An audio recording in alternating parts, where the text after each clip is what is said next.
All right, what is up? Welcome to Spoiler Kings extra late edition. of Spoiler Kings. Well, it is late, isn't it? Yeah, it's pretty late. It happens. Oh man, but it has been a day. But what is up, everyone? Welcome to Spoiler Kings. How's your week been so far, guys? Taxing at work. Especially yesterday and the day before. It was just yeah. But that's the opposite of my job. It has been slow where people are starting to get worried. People are like, what's happening? Yeah, like so that's not good. I'm always busy, so I don't know. I know you're always busy, man. You're the boss, so every day is something else. I'm like, whatever. It is what it is. Yeah. See who's in chat real quick. Yeah, Eric. What's up, Eric Patterson? What's going on? I think it's the first time I've seen your name here, so welcome. We also got Collector in the house, of course. Said still have me on Saturday Mission Impossible live stream. Oh shit, that's right. Yeah, well, we're gonna figure something out because I know you and Brandon Davis want to come in and talk about it. I know Brandon won't be on it. So yeah, we'll figure out how we'll do it, either like one at a time or maybe do like a small panel for part of the show or something like that. But we'll see. And then of course, Brandon's gonna want to talk about Mission Impossible. I was watching a couple of videos about it, and I was like, "What the hell? I don't even understand. What's the point of this lawsuit?" Yeah, because the first one was who I know like, it's ownership. It's not going to be allowed in different countries, and different countries are not going to allow it. Yeah, they're gonna delay it. Yeah, the global delete. John Campio. Oh, you talked about it. Check it out. Let's see. Kevin Davis, what's up, Kevin? Kevin, also, I need your address. You're the only one who won a prize who didn't. I haven't sent out yet. I think Anzo told me he got his prize today already. Nice. I think Brandon Davis should have got his too. I think today. But Kevin, email us at the email spoilerkingsreview@gmail.com, and then we'll get you your prize out. But he said, I'm glad Disney delay Avengers Doomsday Secret Wars. Folks getting ready to complain. Yeah, well, I mean, we're going to talk about it. We'll talk about it. Complain? If you're a fan, why would you complain? Honestly. Yeah. It's for the best. Here, I got it right here. Superman stuff. Yeah, a legal battle seeking to block James Gunn's upcoming Superman movie is a key territories, and got even more complicated. The State of Superman creator Joseph Schuster is claiming a continued copyright infringement. Per Matthew Bologna, Puck newsletter revealed that the attorney Mark Tuberloff has reportedly refiled a copyright case on behalf of Schuster's estate in New York State Court. With it comes a request of injunction to block Warner Brothers from exploiting Superman, in quotes, exploiting Superman in the United Kingdom, Ireland, Canada, Australia, and which are key territories in the global suit claims Warner Brothers Discovery and DC Comics were infringing on Schuster's copyright. So basically, they're doing copyright in the other countries, and not just in Canada or just in the United States. So though they're planning on submitting opposition papers on Friday, with court appearances set for June 4th to explain the injunction blocking the release of Superman and why it shouldn't be granted. Man. Yeah. So I don't know. This is the second time. So this happened in January, but it's been redone. And he's looking for damages and injunctive relief. He's looking for money. You want money. Exactly. That's all it is. Yeah. Wants a lot of money. But it is interesting because UK has very detailed, I would say, they're not very different, but very detailed copyright laws, when it comes to like content and stuff like that. So that's gonna be interesting. That's gonna be interesting.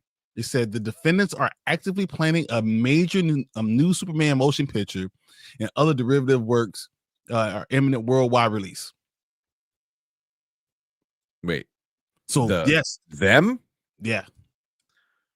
Hmm. So I don't know. This is just very weird, and I don't know, man. I think this is one of those unbelievable, weird global cases that are going to probably stop this movie from making the $1 billion they could make. This is another Make a lot of another thing that's going to kind of slow them down. I don't understand it. Yeah, it does suck because I wonder if Schuster, because it all depends on who owns the copyright.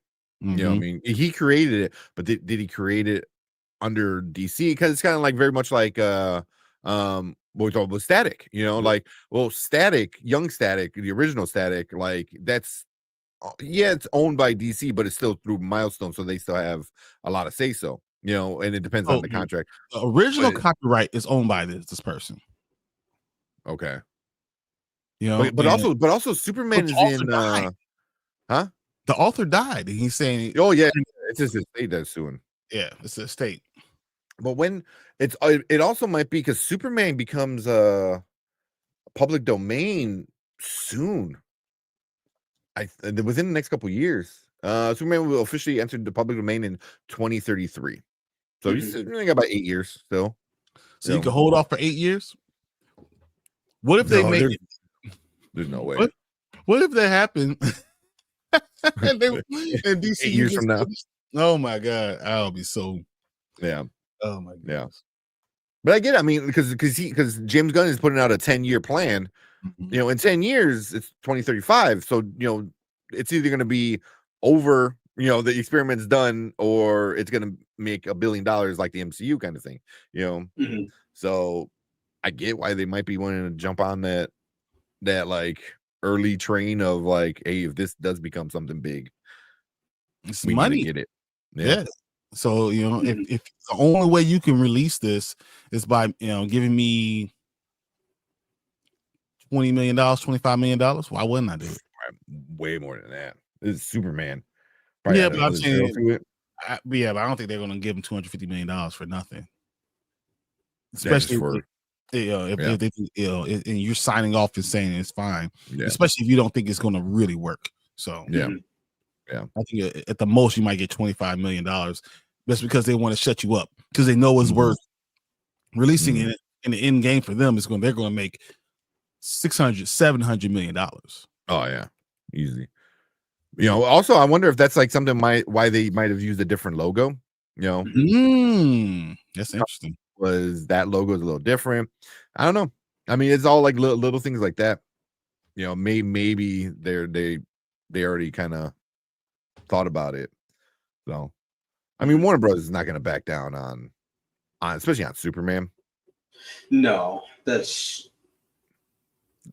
How many movies have they? Pretty synonymous with them too. Next time. I mean, that is true. Recently, yeah. I mean, we said since the 80s, 5 movies. So this would be the 6th or something like that. So yeah, that's you're not wrong. Man, but yeah, it's gonna be something interesting we'll watch on for sure. Where did I leave off at? Said Brian, I'm on chapter 5 of Children of Blood and Bone. Hey, I won't say collector. So I finished the second book, right? And it was really good. I started reading the third book, and I don't like it already. Oh, really? It feels totally different. Those first 2 books are excellent. That third book, I am not a fan. I am not a fan. And I'm going to finish it because I like finishing stuff, but I'm just not a fan of what's going on right now. Damn. See how it goes. And B goes 2 p.m. I'll be there. I think I'm going at 6. I think I'm going 6 tomorrow. Tomorrow we're going as soon as I get home. I think it's 5:30 show. So it's gonna be fun. I'm trying to decide which day this weekend I'm going because I told my mom I'd take her. My mom's a big Mission Impossible fan like us, so I'm probably gonna go with my mother. You know what you should do? What's that? You do a movie review with your mom. Oh, that'd be cool. That'd be cool. Can you imagine? I do that. And have her come down there and after you guys leave the movie, do a movie review, and we release the members only first, and then release it to everybody else. I think that'd be cool. That'd be cool. Me too. I like that. I think your mom will like it too. Ask my mom, like in the car or do it at home. Just grab your phone and just. You could do it in front of there because especially if she comes downtown. Yeah. Whether she comes down here or I go out there. Either way, and there you go. Mm-hmm. Yeah, that'd be cool. I like that. Yeah, I like that too. We'll see what my mom thinks about that. Yeah. Mm-hmm. I don't know if she's shy of being on camera. She's not. Oh, she's not. I can't keep my dad off camera. I'm like, dude, I don't need you right now. Oh man. See, Kevin said Leo says he's gonna make money. I feel bad for Tom Cruise. Pictures should have moved Mission Impossible to a different date. It's gonna be an interesting weekend. It is. These are both these both are gonna have legs. Mission Impossible, that franchise is still going pretty strong. Lilo and Stitch, that one, that's just gonna draw all the kids that There's no doubt. Like literally, we were going to go tonight, but my wife wants to go, and she had ballet practice tonight because she's doing her ballet show. So if we can figure out, we're definitely going Saturday morning to go see Lilo and Stitch. Nice. And Mission Impossible tomorrow night. So I saw it today. I already saw it. It's good. It's good. I liked it a lot. It's very different from the original, which is good. They changed some things. Some things are for good, some things are for bad. But overall, I liked it a lot.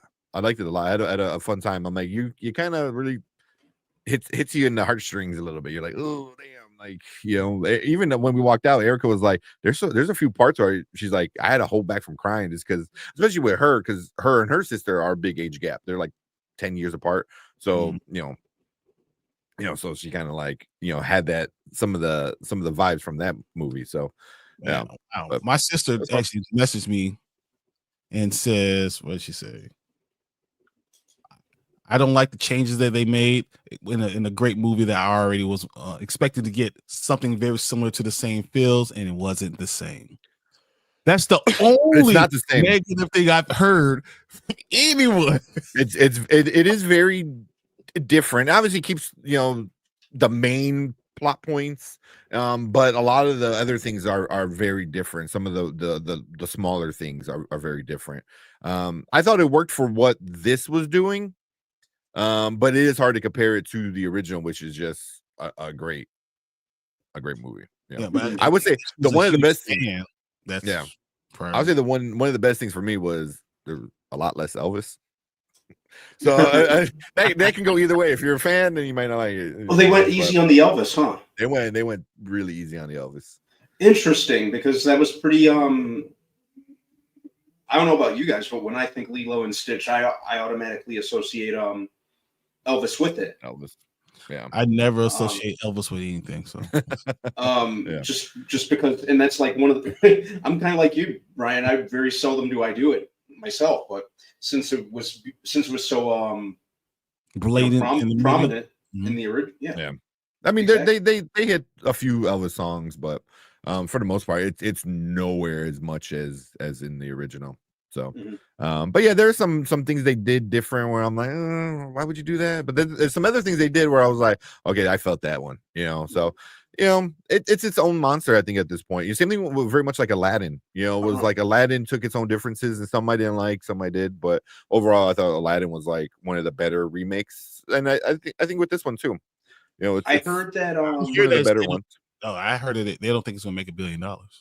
I don't know. The word of mouth is not going to be as big as I thought it was going to be, and it's probably not going to make $1 billion. Yeah. After watching other reviews already coming out about it, and people are like, they wanted a 1-for-1 shot of the animation. That's what it seems like. What all these early reviewers wanted. They're like, they didn't do this. They had it from the movie. Just follow the movie. I was like, well, I think slightly different. I think what Disney kind of needs to learn with these remakes, and this doesn't go for just them. This goes for remakes as a whole. But you can't do just a shot for shot remake of the original. But it has to have the same feeling. It has to have the same framework. and you kind of have to do your own thing to set it apart. A, for the sake of a remake, and B, for kind of younger generations, younger than us, obviously, that didn't grow up with the original. I think you kind of have a duty to do that in the case of a remake. Otherwise, just pop in the What's original. the point? Yeah, exactly. Exactly. Well, the problem is you're gonna get people that love it, especially because I think Lilo Stitch is one of those movies that people love. Sure. Oh yeah. Absolutely. Oh, yeah. When you try to go live action with something that someone loves, they're not going to want different themes. Mm-hmm. So like if you go off of certain things that are in the movie, they're going to have problems with it. And I think when you lose the fans, because we talk about this in Marvel all the time, when you lose the fans, sometimes you lose the ground swelling of support for the movie. So you have to be very careful with it. I agree. I don't think you want a shot for shot remake, but you have to get the same feeling. I think it hits the same feeling. It's just, for me, it was some of the smaller details with them doing certain liberties. I was like, some I was cool with, some I was like, they should not have done that.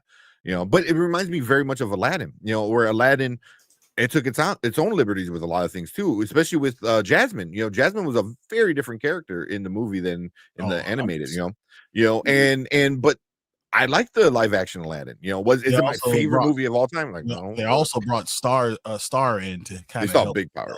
Yeah. I mean, Will Smith was. We're gonna make the biggest dude before the slap. Come on, who was bigger than Will Smith before the slap? Come on, But even I was so against that. He was. When I heard Will Smith, I was intrigued. I was like, that's interesting. I was kind of curious to see. Because when I heard they were doing the Aladdin remake, I think that was my and everyone's number one question: who's playing the genie? Yeah, who's gonna do it? So, there's a lot of speculating, a lot of fan casting. Oh, Will Smith! Holy crap! I didn't expect that. But I think, like we've said multiple times in the past, I think he was a big reason that the remake worked. He didn't. One of the best things that he did was the fact that there's only one Robin Williams, So, imitating that would have been the absolute worst thing that anyone could have done. No, he made it his own, just kind of like how Robin Williams was Robin Williams, like all the way dialed up to 500. Will Smith was kind of Will Smith, just dialed all the way up to 500. And and I think that really helped the movie.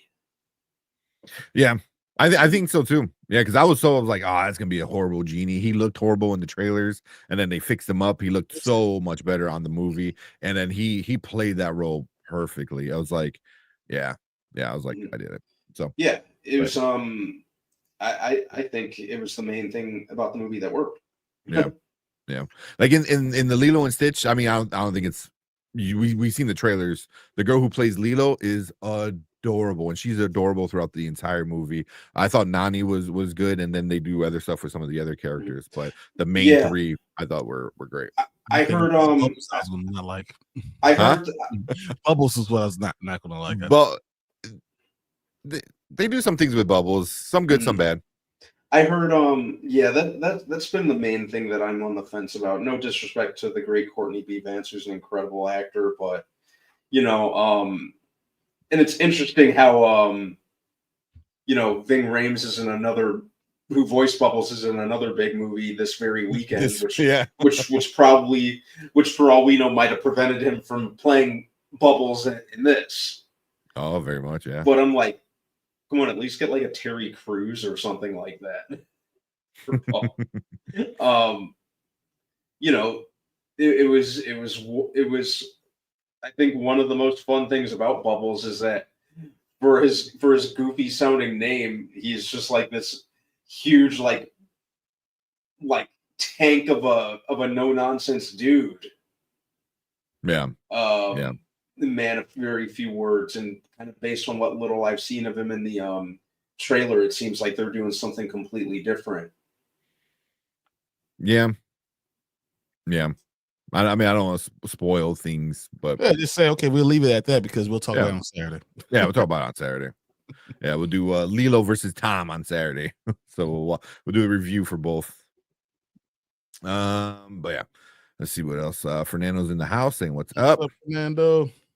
And then B said he got the package. He goes, I feel so special. Thank you. No, oh, you are special, man. You literally are here for us so many times. Like we can really just depend on you. So I mean, you are that special. Even on the sports show, he'll come in, say hi, drop a like, and you know, I'm on there by myself, and you know, it's me and B coming in and doing it, and I just, you know, you are there, and we appreciate you just as much as you're appreciating us. So yeah. Thank you.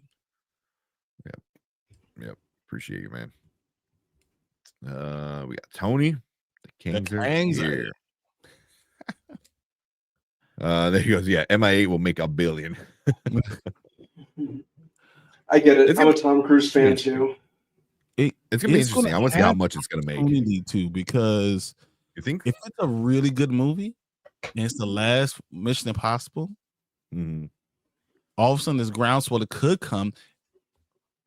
I can see it getting to 800. If I can say it gets to $700 or $800, then what's the difference in getting to $1 billion? Like it could have this ground. If it gets there, the ground swelling could get. But it's hard for independent movies to get to $1 billion. Yeah. Well, it's not even independent anymore, right? It's the 8th one. Yeah, but what did the last one do? 400. Yeah. The last one did really bad, but it was also like still dealing with pandemic stuff, and they shot themselves in the foot with calling it part 1. Yeah, that was a big problem. But it was a good movie. It was a really good movie. So I enjoyed it a lot. Yeah, I love Dead Reckoning. Yeah. So hopefully, I think this one's gonna do good. Yeah, like I said, I absolutely love the Mission Impossible movies. There's not I don't think there's any that I actively dislike. I think we talked about this, just the lackluster one, you know, the redheaded stepchild of the series is 2. Oh wow. Dead Reckoning Part 1 made $571 million. Okay, almost 6. That's not bad. This is a good movie. I'm gonna put it at 820. I can see it going up there. Yeah. Although some of the early reviews, you know, obviously they're spoiler free and stuff. A lot of people are like, it gets a little lost in itself, and it could be because it is so long. Yeah, but I'm going Fallout number 8. Fallout was 824, so I'm saying that it's Fallout number. I can see it being the highest of all the franchises, just because everyone is saying it's the last one. You know, so people might want to go see it one more time. It's going to be nuts. Oh, 100% with Tom Cruise. It's going to be like $700 million. China loves Tom Cruise, so yeah. Don't let him start running. Right. It's all over. Just cast him as the Flash. Just just imagine how much you'll save on CGI budget. Or he's just a stuntman for the Flash because he's just like a stuntman for the Flash. I don't even need the credit. Just let me run. Yeah.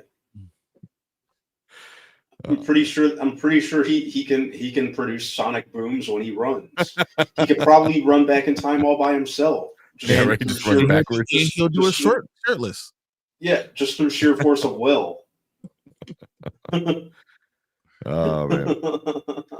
Let's keep going real quick. Mama Bear said, she goes, I love to see Brandon's mom. That'd be cool. I like seeing them. I think that'd be fun. Like it is. I think she'll tell it like it is. So yeah, I like to see it.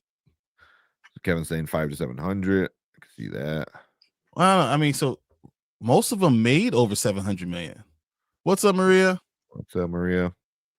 Hey, Maria, how you doing? Yeah, I mean, they all have done well enough. Most of them, you know, have done well enough. You know, but yeah. That's why. When did Dead Reckoning come out?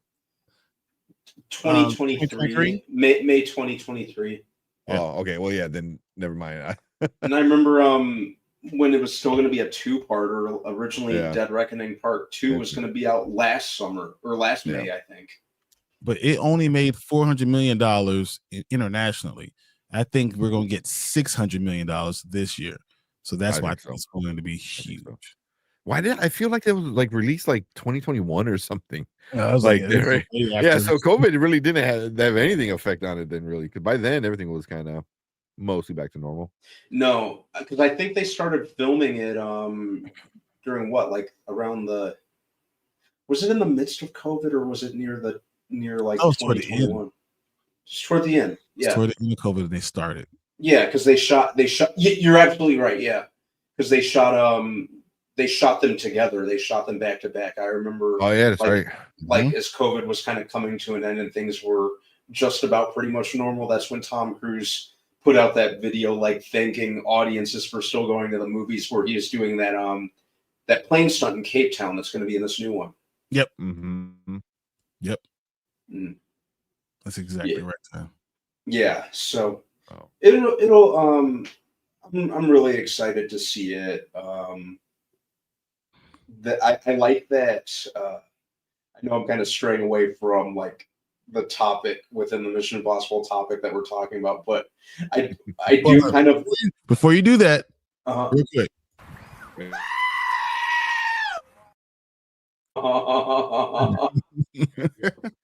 Deuce. Another big movie. The Jurassic Park movie would do well. That's almost guaranteed $1 billion. Oh yeah. Just despite the quality, it is guaranteed. There's no way there won't be every trailer I watch. I'm like, damn, this looks stupid awesome. Like, I don't care why they have to like get more blood from the dinosaurs. Makes no fucking sense. But it just looks you have Scarlett Johansson in the jungle with dinosaurs and the worst of the worst. Come on, man. Exactly.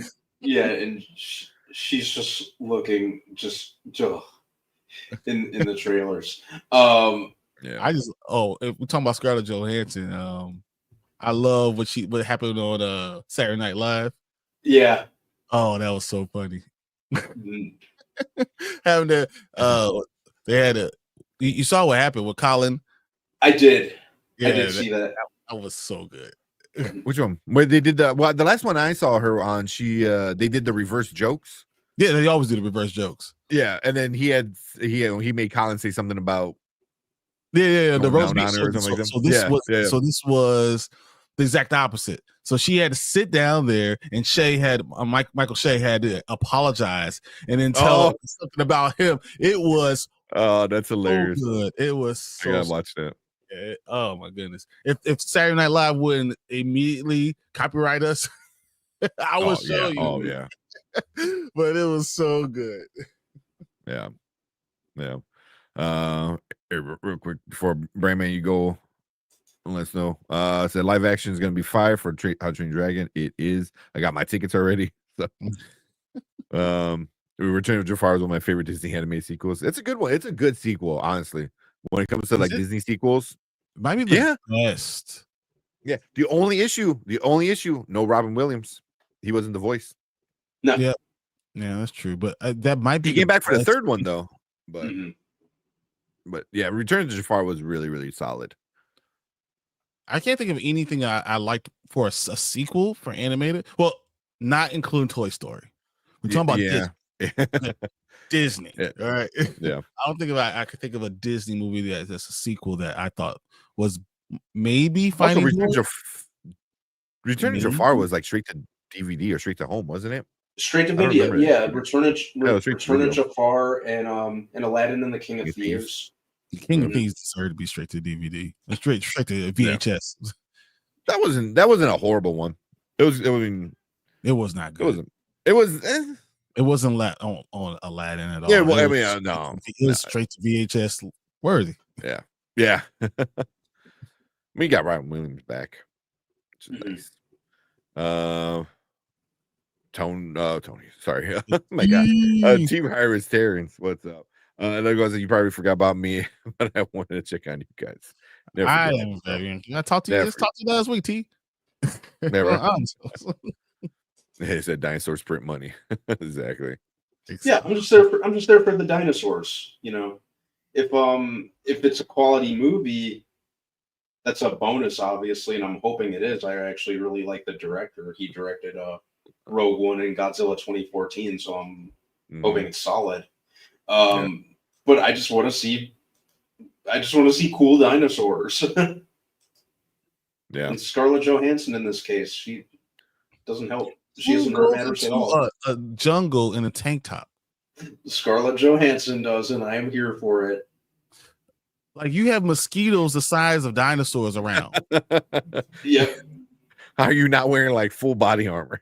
Exactly. She's out here in short shorts and a tank top. I won't be out here like John Wick with with like Kevlar underneath my shirt, my clothes, man. Let her wear it. Yeah. Let her wear it. Let her wear it. B said, I haven't seen a Jurassic Park trailer at all. I can't see past tomorrow. That's it. It's like he's gonna be stuck in tomorrow. He's like, that's it. I love that. Humans are dumb in the Jurassic movies. I created a genetically engineered modified hybrid dinosaur. I would have snapped the scientist's neck right there. Exactly. Like, that killing thing that's like insane, like we like made it smarter and stronger and faster. It was like, shut up. Like, what the isn't that the Deep Blue Sea?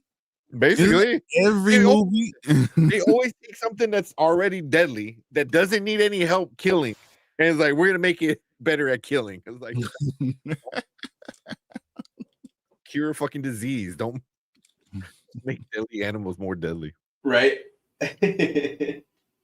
Let's see. Family Guy. Jafar goes. Jafar goes. Yeah. That one. That's like one of my favorites. Or two. Like, can I see it one more time? Yeah. I'm gonna say no Robin in number 2, but he did come back for number 3. Yeah. Mm-hmm. Yeah. And it's crazy for the reason he left. He left because of money. He's like, I don't want you making money on my name. I want to do this to do it, and any merch and stuff like that. And something along those lines. He wanted kind of like final say, and Disney was like, sure. And then, proceeded to put Genie on everything, So when they did a sequel, he said, I ain't coming back. Fuck you guys. And then I think by the time they did the third one, I think it was a new, I forgot who's a new CEO. So he's like, all right. So, and then they played nice with him, but by then it was, like you said, straight to video. So it was like, but you're not getting the $1 billion anymore, so you're good. Yeah. You can't have Scarlett Johansson and not have her be sexy. Just saying. Exactly. If she gives a superhero landing, I'm going to die laughing. Oh my god. Are we gonna do a new Jurassic Park birthday? We could. We have the other one lined up. We'll knock that one out quick. Yeah, humans are dumb in general. Because they brought back dire wolves. I'm gonna go get one. What did we just say about making deadly things more deadly? You never wanted a saber-tooth tiger? You didn't want one in your collection? Just have it. Just have it. And then the next day, man has been eaten by a saber-tooth tiger. Yeah. I feel though a lot of times when they bring back these dead animals, they just do it because like hunters want to hunt them. It's like, don't be surprised like a year from now is like some dude posing with a dead dire wolf. Same with like the dodo. Like, we brought back the dodo a fucking week later. Some guy with like a fucking bag of dodos. And then it's a different cancer coming out because of it. Yeah, right. Like, you guys are just stupid. Oh man. Scarlett Johansson is just it's gonna rub the dinosaur chest and like she did the Hulk. Sun's getting real low. Franchise over. That'll be stupid. She goes up to like a T-Rex. She goes up to like Blue or some shit or some like raptor. Like, sun's getting real low. Yeah, it's like a. Oh, that's so funny. He just goes and rubs it. So stupid. Man, Brian, was MIA good? Oh, you haven't seen it yet. No, I haven't seen it. I'm seeing it tomorrow. Yeah. Did you all see Freaky Tales? I did not. I've seen Freaky Tales. Have you seen it? Yeah, I keep forgetting it's on Netflix. Sleepy Floyd. I saw before on our other thing, but yeah, It's weird. It's crap. Yeah, that's why he's asking for help. They help me. Yeah, Do they at least play Freaky Tales by Too Short in the movie? Yes, but not to the end. But it's all taking place in like 1992. Mm-hmm. I mean, Sleepy Floyd is the guy. Yeah. So like this is not anything that would be today. It's at least 30 years ago. Mm-hmm. Direwolves are cool though. One can argue they are smarter than humans. That's why stop making deadly things. Can you imagine if you did something like that with an octopus, a giant octopus or something like that? I'm sure there's a movie. Oh man. It said Kevin said Jurassic Park Rebirth is a box office success for Universal until Wicked for Good. It's such a stupid name. Wicked for Good comes out in November. I'm excited How to Train Your Dragon. I think How to Train Your Dragon is going to do good. I don't know if it's going to be $1 billion, but I think it's going to do good. I was going to say How to Train Your Dragon was going to be like 450. Really? Bam. I think a little bit more than that. I thought maybe like 6. I don't know how much you're going to get. It depends on how much you're going to get internationally. That'd be the big thing. That'd be a big thing. I never really paid attention to how it did internationally. Like just the IP, not the movies, because like you have things that eventually carry over to international market, and then they wind up loving it years later. Made, I'm gonna say, I don't know anything. If 580, between 580 and 625. Let me know if that's close, Kevin. I'm gonna say between 580 and 625. Mm-hmm. That's what I'm thinking. Yeah. Oh shit. We got like What happened? We got a lot of things to talk about. I mean, a lot of comments. We should always just show comments on stage, right? Oh yeah, we can try that out. See if that works. Let me his own. But we're pretty much caught up. I skipped a lot of the stuff. There you go. See, boom. Let us know if you guys want to keep this or get rid of it. Obviously, it'll be a lot more. Man, it is like as soon as it happens. Yeah, there's like zero delay. I've done it now for this is the 4th stream I've done it. Yeah, let me. I want to test something real quick. So I do tests. See, it pops up everywhere though. What if I delete it? Like, will it delete comment? Will it delete in there? Oh yeah, it does. So that's not too bad. It was the beta test, so I mean, we'll see. Yeah, that's not too bad. Mm-hmm. You can't delete Twitch ones. Yeah, we'll see how you guys like it. If you guys want to get rid of it, we'll get rid of it. Like, we could still bring up like comments. It said Tom Cruise will actually beat Wally West Flash in DC Comics. We were just talking about that right before you came on, man. He goes, he was reading the Flash comic book and put himself in the story. He destroyed several universes. In the process, Tom joined the Justice League. That would be epic. That'd be so epic. And then let it. And he said, Superman, you're not that super. Yeah, right. Sit down.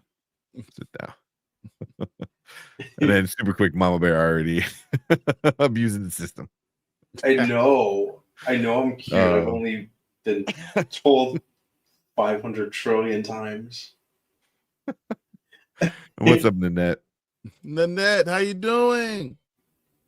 Oh man. All right, we're gonna get into the trailers, but we'll finish this one. He said he's gonna see MIA in 4D. That I would. 4D movies are fun. Oh my I mean, gosh. that's gonna be just nonstop shaking, right? It's just like he's gonna run. You're gonna feel like you're running. It's just nonstop. Like yeah, right. It would have to be. But if you're gonna do a movie, it might as well be this one, because I also heard Twisters when that came out. Like, people were loving it in 4D. So I wish I could have seen that in 4D.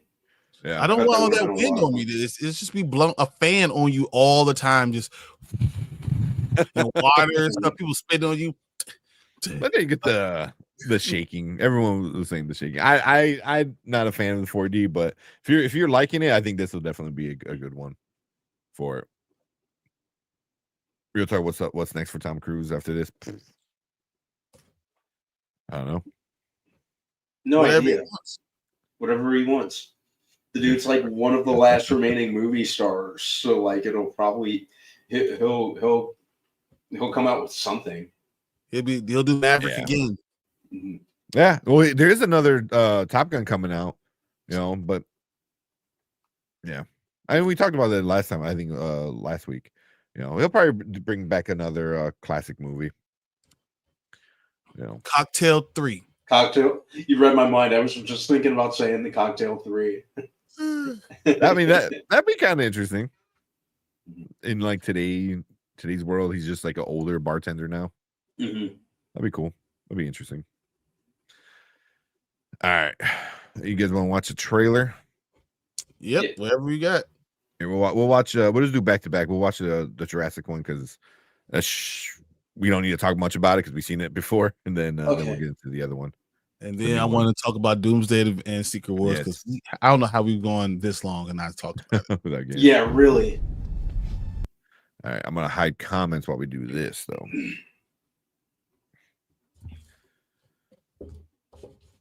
Then we still got to talk Andor. We didn't do Andor because Brandon wasn't on stream with us on Saturday, and we couldn't have just two people bashing it. Because that's exactly what you get with me. And no, it was an okay ending. It's not the worst thing ever. Yeah, it's just for me, it's gonna be the same thing. It's not Star Wars. For me. Was there a Cocktail 2? I don't know. I don't know. There wasn't. So. There wasn't. That's how good it's gonna be. Cocktail 3. Just gonna skip a number. Because who needs 2? Oh man. It said Tom Cruise is in the mid credit scene of Superman. He's the one who bottles up Metropolis.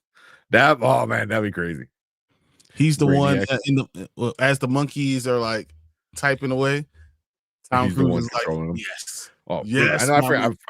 I've been meaning to show you guys this, and I forgot. I got the Jumanji board. It is super cool. You open it up. I don't know. You probably can't hear it, but it plays like audio from the screen. Actually goes. I would never play that.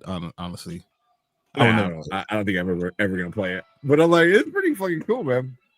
Because can you imagine being in a big old house alone, you playing it, and then all of a sudden you hear doo, doo, doo, doo, doo, and then you all like, wow, we're fucked. But it had like all the cards, all the pieces and shit. But I just wanted it because it looked cool. Everything else, I was like, okay. But and then I opened it up and turned on. I'm like, I'm buying this 100%. It's like it made noise. I was like, sir, here's a piece of paper with my name on it. Write any amount of money, and that's what I'm paying. Thank you. I don't know about that. I'm like, I give you $5 for it, and they're like, cool. Yeah, but that is super cool. I gotta find a spot for it back here somewhere. Let's say Tank and Zach both have dangerous items. Wait, what does Zach have? Oh, no, Zach had the from Pinhead. I can't think of the name of the movie. But the box. Hellraiser? Yes, Hellraiser. Hellraiser. He's the box. Yeah. He posted it on Instagram. Was it last week? I think. Yeah. The Hellraiser cube. Yeah, that's right. I forgot about that. That thing was cool. Nope. Cool. I'm not even gonna be on screen while y'all doing that. No. Y'all can go ahead and be on your own. Put that down. I think he put like a caption. He goes, "I wonder what this is for." I was like, "That's funny." All right. All right. Let's check out this trailer and then we'll get on to both trailers actually. Let's go. All right, welcome to the Spoiler Kings. We're gonna check out another trailer for the night. We have another Jurassic Park Rebirth or Jurassic World Rebirth, right? I forget which one it is. But yeah, we're gonna check that one out. We already saw a few. This one, I mean, what we're getting, what we expected, right? Dinosaurs and awesomeness. Where we at? There we go. All right, let's check it out. I was thinking the same thing.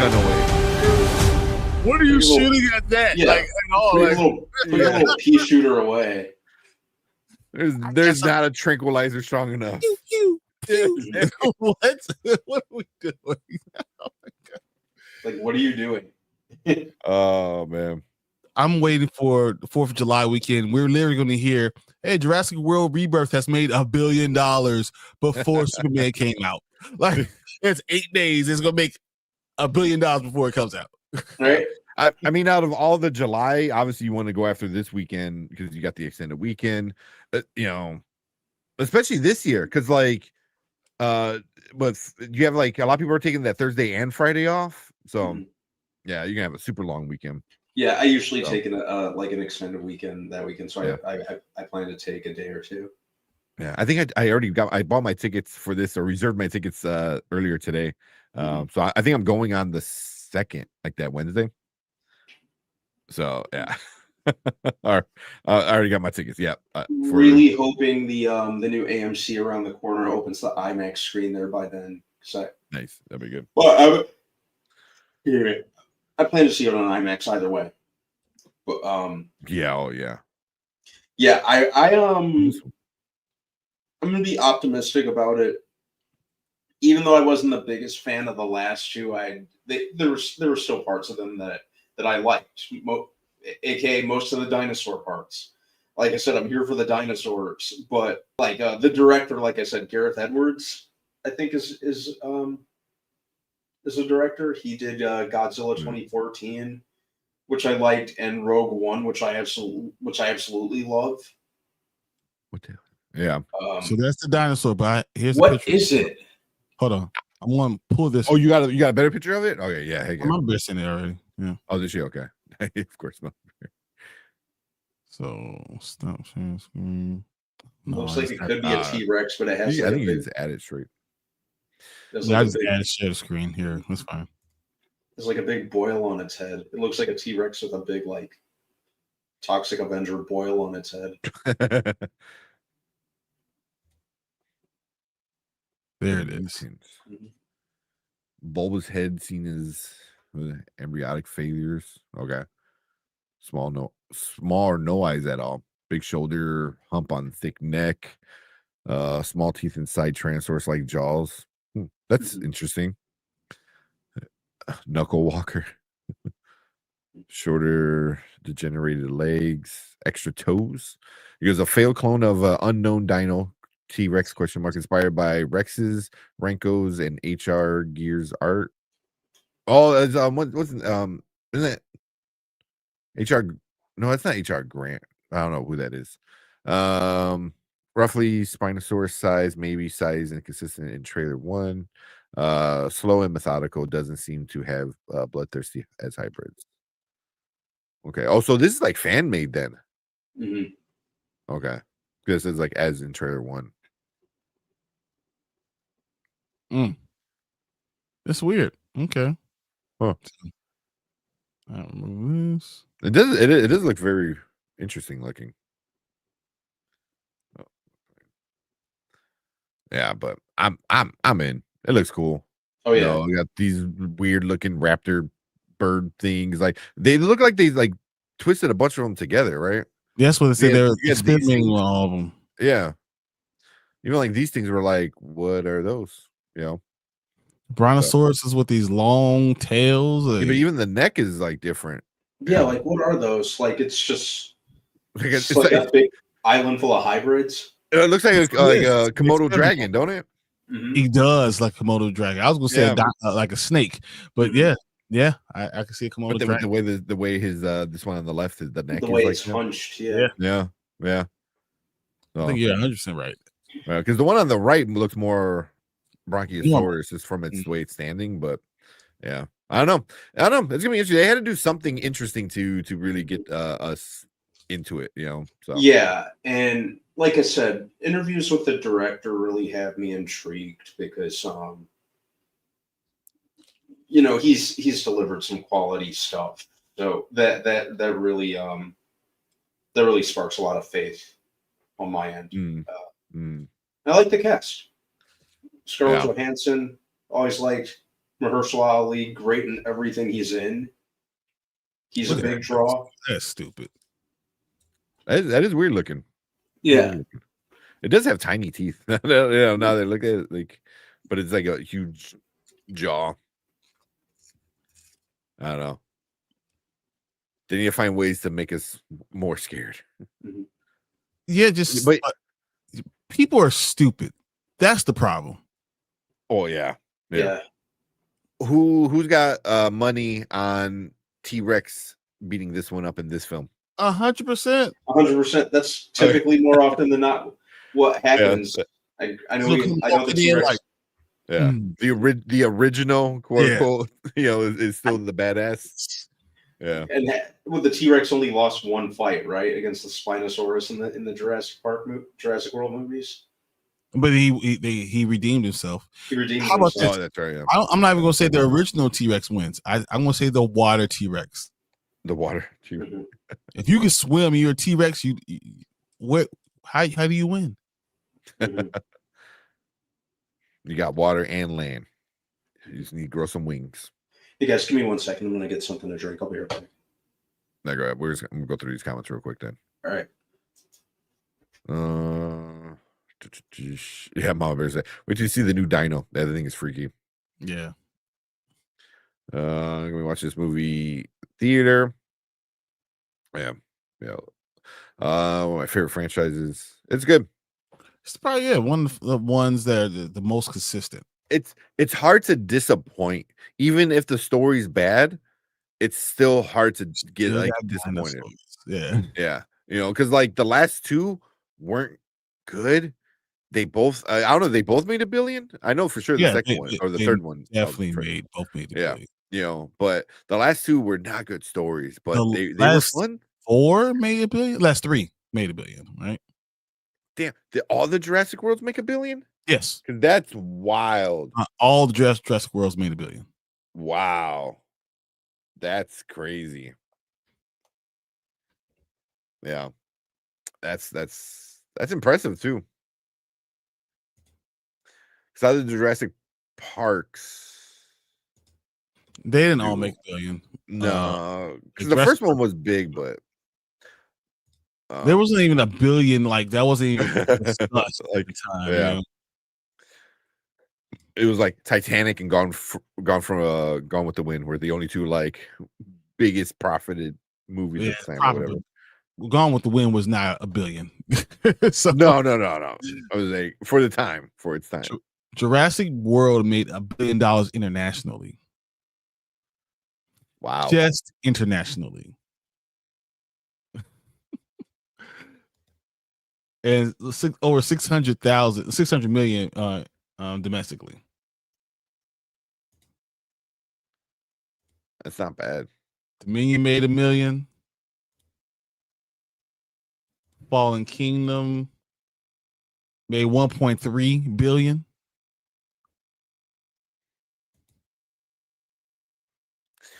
Yeah. I'm looking at the first one. The first Jurassic Park, the original, is almost that, and that's with having like 4 re-releases or something like that. Like 1, 2, 3, 4. Yeah. So it has 3 re-releases, and it's only at 978.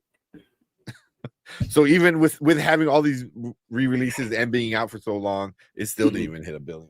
I mean, Lost World made $600 million. Which one? Lost World? They didn't make that much? Yep. 618 million.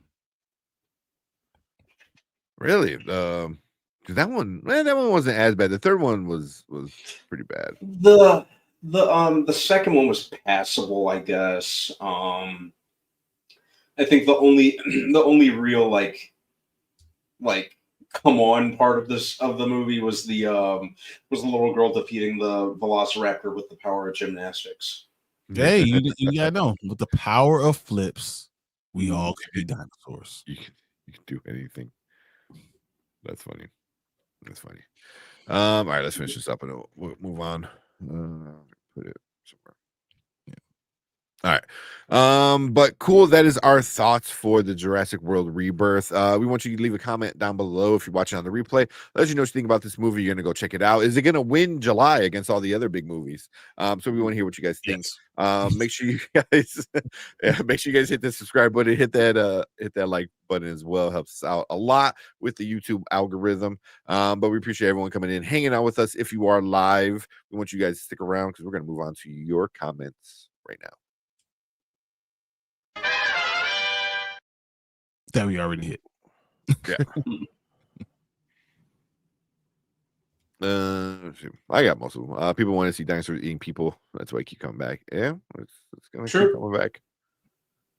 Keep coming back. Stupid people allowing dinosaurs to eat them. Yeah, the best Jurassic Park was part 3, even better than part 1. Which I don't remember. The third one, isn't the third one basically this when they go back to the island? Yeah, they basically trick Dr. Grant into going back to the island. Wow. On a rescue mission to rescue a kid who gets stranded on the island. Yeah. That's the one that made the least amount of money. Guess how low? Less than 4. 368 million. Oh damn! This movie's going to make that week 1. In the first week. No, domestically. Yeah. Yeah. That's wild. That's what I wonder. It must be because like the re-releases of the original, and then the Jurassic World, the first one, like with having what was it? Bryce Dallas Howard, right? And then Chris Pratt, plus I think that nostalgia. Yeah. I mean, heck, man, they literally whip out a pair of nostalgia goggles in the movie at one point. Yeah, that's right. I mean, in the third one, that's all it is. The third one is nothing but nostalgia. Yeah. I liked the first Jurassic World. I thought it was, JP was underrated. I enjoyed the first Jurassic World. It's fun in a, Yeah, member berries. Exactly. Mm-hmm. Yeah, that does it. Why do it?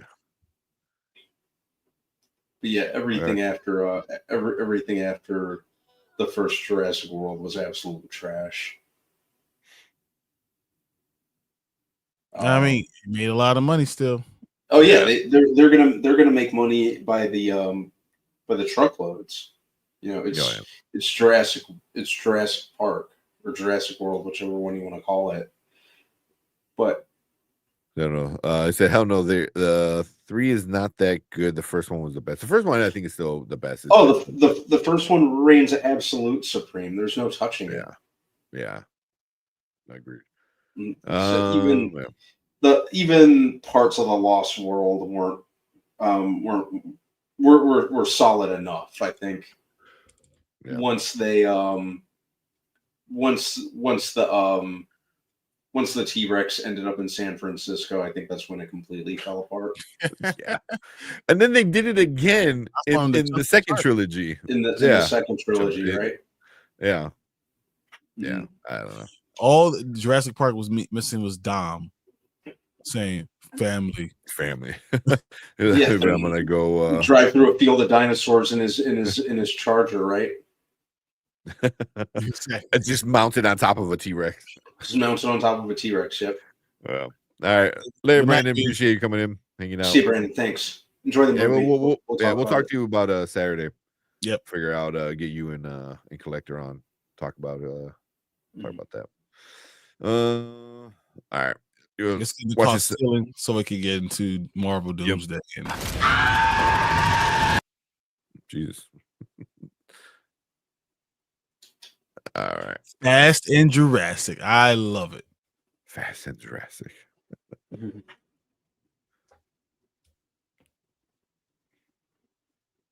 All right. What's it called? Caught stealing? Yep. Yeah. I have it on the bottom of the video. You can see the title. Oh, yeah. Okay. All right. Let's check it out. All right, what is up? Welcome to Spoiler Kings. We're gonna check out another trailer for the night. This one's a newer one, Caught Stealing. It just came out. Collector Movie Man, which is one of our awesome members of the channel, recommended this one. You got Austin Butler, you got Matt Smith. Zoe Kravitz, I think, right? Is she? Dang. I think I saw her in a screenshot, if I'm not mistaken. I think I've already seen this trailer. I did Did it. Okay. You did a me. On accident. Total accident. Accident. Yeah. Was it how I accidentally watched the Superman trailer last week? No. 15 times. repeat. Like, no, Yeah. Oh man. So I have not seen it. I haven't seen it. Yeah. So let's check it out and then we'll talk about it. What the hell happened? It's a last call. Drink him if you got him. Let's go back to your place and you can take advantage of my poor judgment. I depend on your poor judgment. I want to know if I can take this seriously. What do you need to take us seriously? Come on, kids, get a room. Sorry, Miss Kitty. Oi! What the fuck are you doing, geezer? Is that the best you can do? I've got to fly back to London. I need you to take care of my cat. I like cats. I like dogs. Hey, is Russ home? Who are you? Hey. What's the baby, man?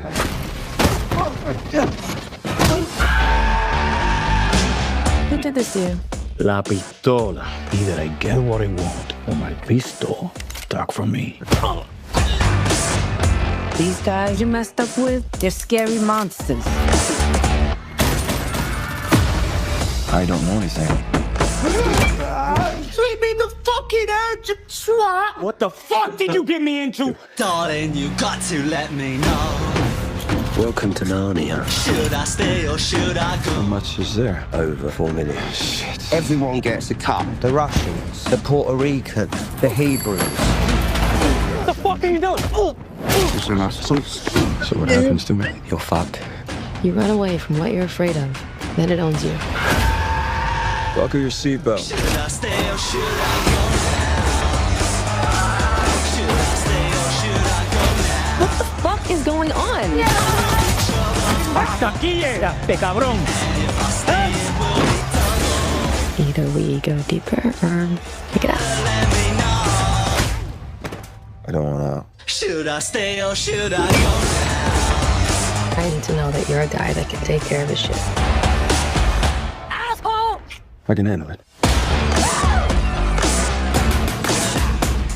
I don't suppose you're Jewish, are you? Eat, skinny boy. You know you're gonna upset her. Yes, driver. I like you, Hank. Should I stay or should I Huh. Okay. Yeah. That's Uh-huh. go ahead. No, I was just gonna say I'd have never guessed on surface level that this is a Darren Aronofsky movie. This looks more like an Edgar Wright or like Guy Ritchie type movie. I was gonna say Guy Ritchie. Mm, Yeah. Interesting. Yeah. He kind of seems to be kind of branching out, you know. His movies usually are different, but they usually at least have like a kind of distinct, somewhat common tone and voice. So but yeah, this looks fun.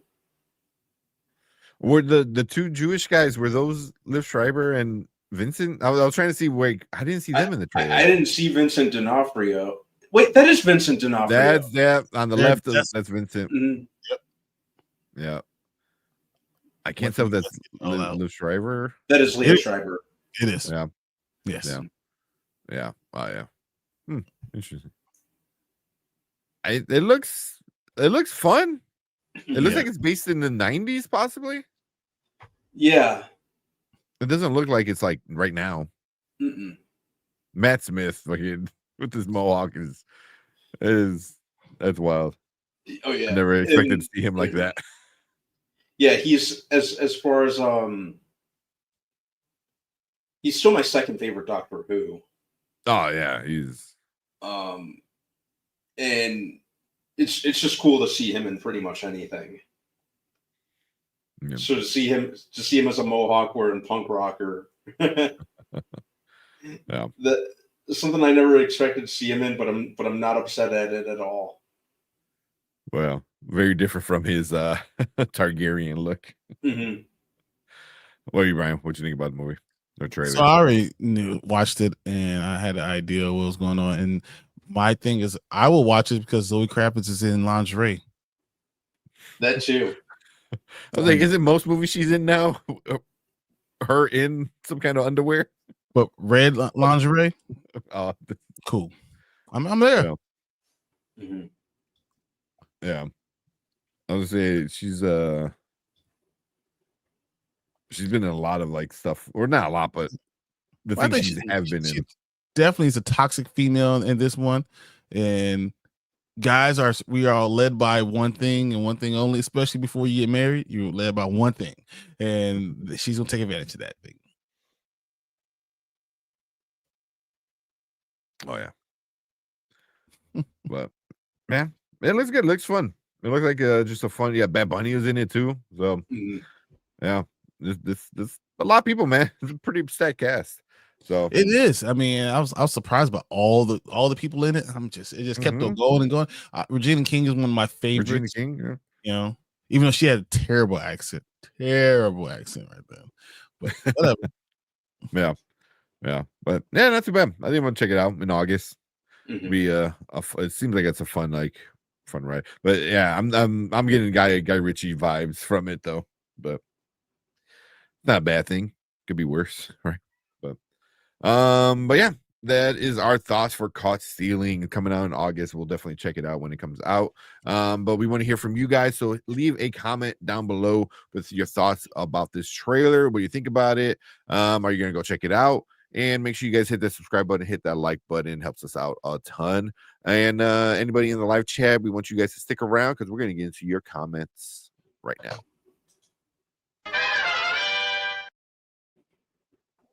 Oh, excuse me. Let's see what you guys are saying about it.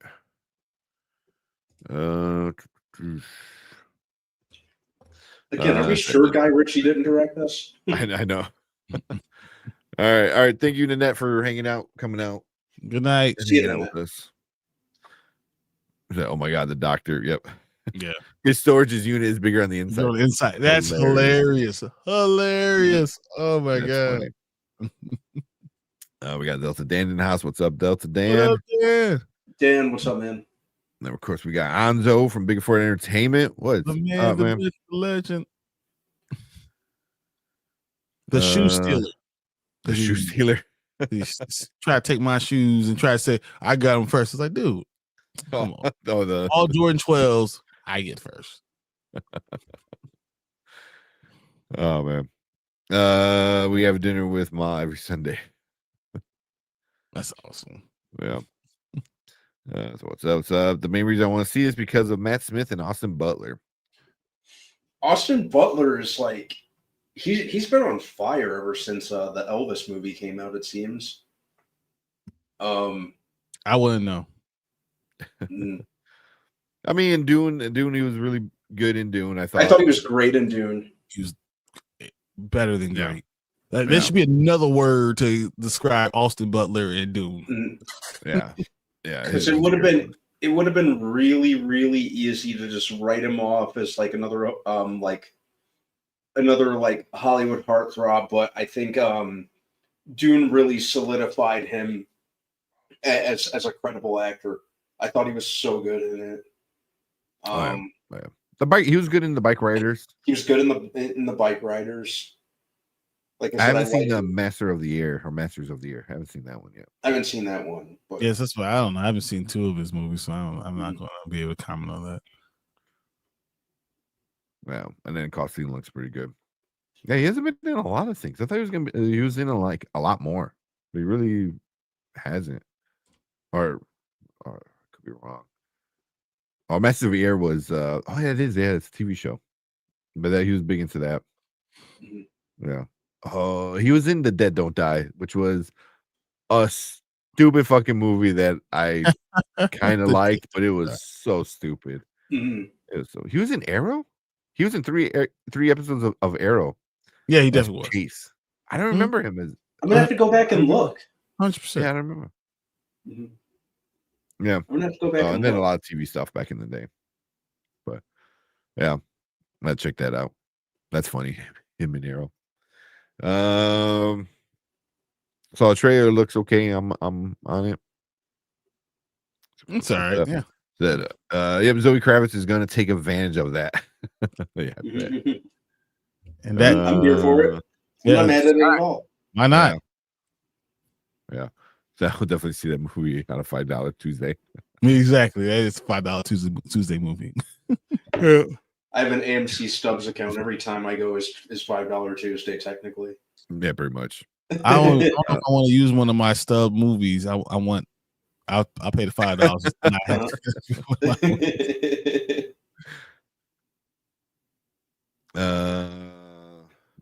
What's up? Guy Ritchie is awesome. Snatch is one of my favorite movies ever. Snatch is one of the best movies ever. 100%. Yeah, that's a great word. It's easily Guy Ritchie's best work. Easily, it's not even close.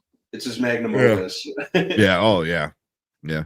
And be said, we can finally discuss Freaky Tales if you say it, because I still. Yeah, still he doesn't understand. Don't know what it's. I haven't seen it, so I'm gonna. I gotta watch it. It's weird, and it's Sleepy Floyd and the stuff that's happening in the town, and it's not Sacramento. It's Sacramento. They go Sacramento, but it was weird, really weird, man. It was really weird. Let's check it out. And then have you seen that with T? What's up, T? What up, T? T, what's up, man? And then Deuce's what's this? The Expedition 33 loving the game. I've been watching a lot of people play it, or the new game plus on it. But I've been watching a lot of people on Twitch play it, and it's I have to watch it from the beginning though. I always catch people in the middle of it. But it looks so gorgeous, man. It is a really pretty looking game. T-Say just got back from Final Reckoning. Oh, nice. How'd you like it? How was it? Yeah. T, I'm gonna see it like tomorrow. it? I can't wait to see it tomorrow. James Good should get Austin Butler for Nightwing. Can I see Miss Nightwing? I can't. I don't know. I want him in a superhero movie. I think Nightwing might be not too bad because he's a little bit older. Austin Butler still isn't like crazy old. Because Delta Dan just said, it's Oakland. Because it was the Golden State Warriors, because he was playing for the Golden State Warriors. So it has to be Oakland and San Francisco. So because he played for the Golden State. Yes, that makes sense. You're right. I think I'm trying to picture it if he dyed his hair black. He has his hair black. Prominent of a jaw for it to be Nightwing. It's a lot more linear. So I don't think that he's actually a good choice for Nightwing. He could be any of the other ones because once again he has a very prominent jaw line. He can literally be almost anyone else. Wouldn't you want that for Nightwing? I think Nightwing's very linear. Like the face of it have to be not the Superman look. I think Austin Butler almost has the jaw like a Superman type of look. I think think what you will of Titans, but I think Brenton Thwaites had like a perfect build and look for Nightwing. Yeah. So I'd kind of prefer something along those same lines. I just can't think who at the moment. Yeah. Austin Butler though. He's a mess. Okay. Yeah. Austin Butler though, I could see him, obviously two very separate universes, but I could picture him as Gambit. I just think he's he's got a more appropriate look. He's cool. I think he's cool enough. He can do cool and debonair. He definitely can. Yeah. I think he could tap into that. But as far as DC characters go, I don't know. He's gonna end up in either Marvel or DC. It would be one of the two. He's You have to be Arrow. You should Oliver be Queen? Yeah, exactly. I don't think he's old. He's not old enough. How old? Maybe I don't know. I mean, because it's weird they're doing a young Superman but an older Batman. So I don't know. You know who I could see as Oliver Queen? Right? He's 33. Yeah. You know who I could potentially see as Oliver Queen. He's still acting. I think he's got like the right build and look. Age wise, I think he's still like good. Is Garrett Hedlund from Tron. I think he'd be a good. I could see him as Oliver Queen. That's the Green Arrow. Austin. I think Austin Butler is perfect Green Arrow. He could definitely do it too. Yeah, it'll be interesting to see if James Gunn's yeah, part of it, or even he could be a great Aquaman. I can see that. I can see him as Aquaman more. Right? Yeah. He's a little too thin, but you can bulk up a little bit. But you see him as Oliver Queen. If you look at the comic books specifically, he's great for it. Yeah, he's great for it. If for Aquaman, if Alexander Skarsgård was like 15 years younger, I could roll with that. Probably a little too old for the role at this point in time. Yeah. But yeah, I'm looking at some of the comic book things. I can see him giving the goatee. But he's already looks like him already. Yeah, I can see it.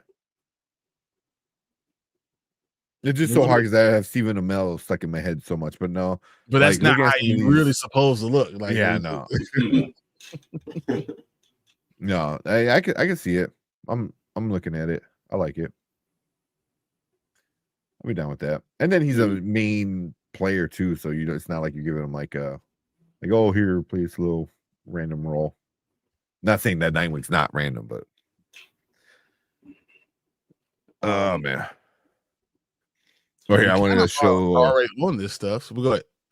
Well, real quick, I want to see wait. Because we asked T what he thought about Final Reckoning. He said it was a mess, but a fitting conclusion for the franchise. I feel like I kind of anticipated it being a little bit of a mess. It kind of seems like they're trying to bring the whole 30-year franchise full circle, which is pretty tough. 30 years. 30 years. That's crazy to think about, right? Yeah. So I could kind of see that, and plus, I know Christopher McQuarrie came back to write and direct this one, if I'm not mistaken. He's been the That's why I was laughing at this. This is the best way to put it. Mission Impossible is the franchise if Fast and Furious went to college. Stealing that, bro. Stealing that. That is epic. That is so good, man. Stealing that. So yeah. Stealing that. You heard it here first. Oh man, that's great. Stealing the shit out of that. Yeah. I like that. I'm drunk now. Stealing it. I like that. Oh man. Delta said Mobland's still the best TV show. Yeah, check it out. Also, anybody haven't watched Murder Bot yet? I don't know if you guys watched it yet. The first 2 episodes. No, it's on Apple. It's an Apple TV show. Yeah, no, it's really good. Yeah, it's really good. If you, I haven't read the books, so I couldn't compare. But Erica was saying that like it's pretty accurate to the books, and she enjoyed the books. So I've been watching Dead City, so yeah. Dead City. I was kind of excited. I'm like, oh, what's this Dead City? And I'm like, oh, it's Walking Dead. Like, okay. It's actually pretty good. I didn't like the 3 years of Walking Dead, and Dead City I enjoy.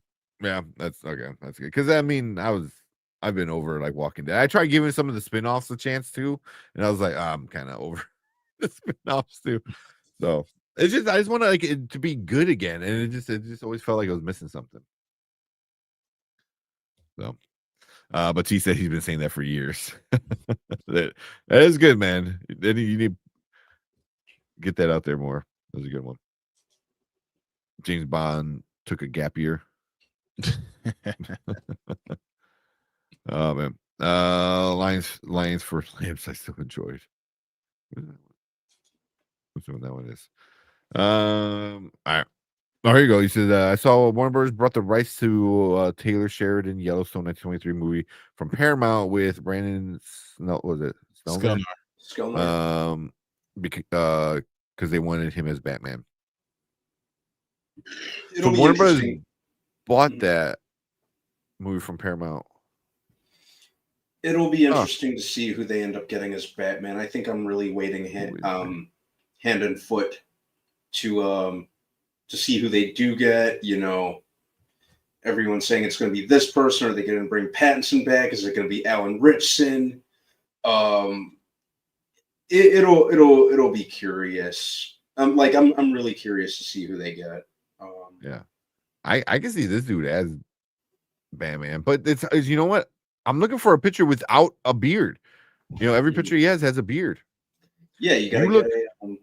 Get you look very, very different without a beard and a mustache. And there's not one. I wonder who says that. Yeah, exactly. All of us. Yeah, no. If I were to shave, I would look like I was like fucking 10. You should have seen my COVID beard I had during lockdown. Like I had a full-on beard too. Nice. Yeah, I need to see a more recent picture with this dude without a mustache and scruff. You know, but I don't know. We'll see how that goes. All right. Yeah, 1923, he was Batman without the suit. Oh, there you go. He's already doing it. Yeah, I'm okay with Craven being James Bond. That'd be good. I think Johnson would be fine. I can see him. That's a really good fit. He's young enough to keep going. Mm-hmm. Yeah. It's that it's not going to be Pattinson. I don't think so either. No, he'll like if they do continue. Well, obviously, they're supposed to start. They're starting to film. They're going to film. They submitted the script this week. Well, Matt Reeves actually might get his shit together and get this movie made. Yeah. Well, it said by the end of this week. I don't know if they did or yet not, but he was submitting the first draft of the script this week.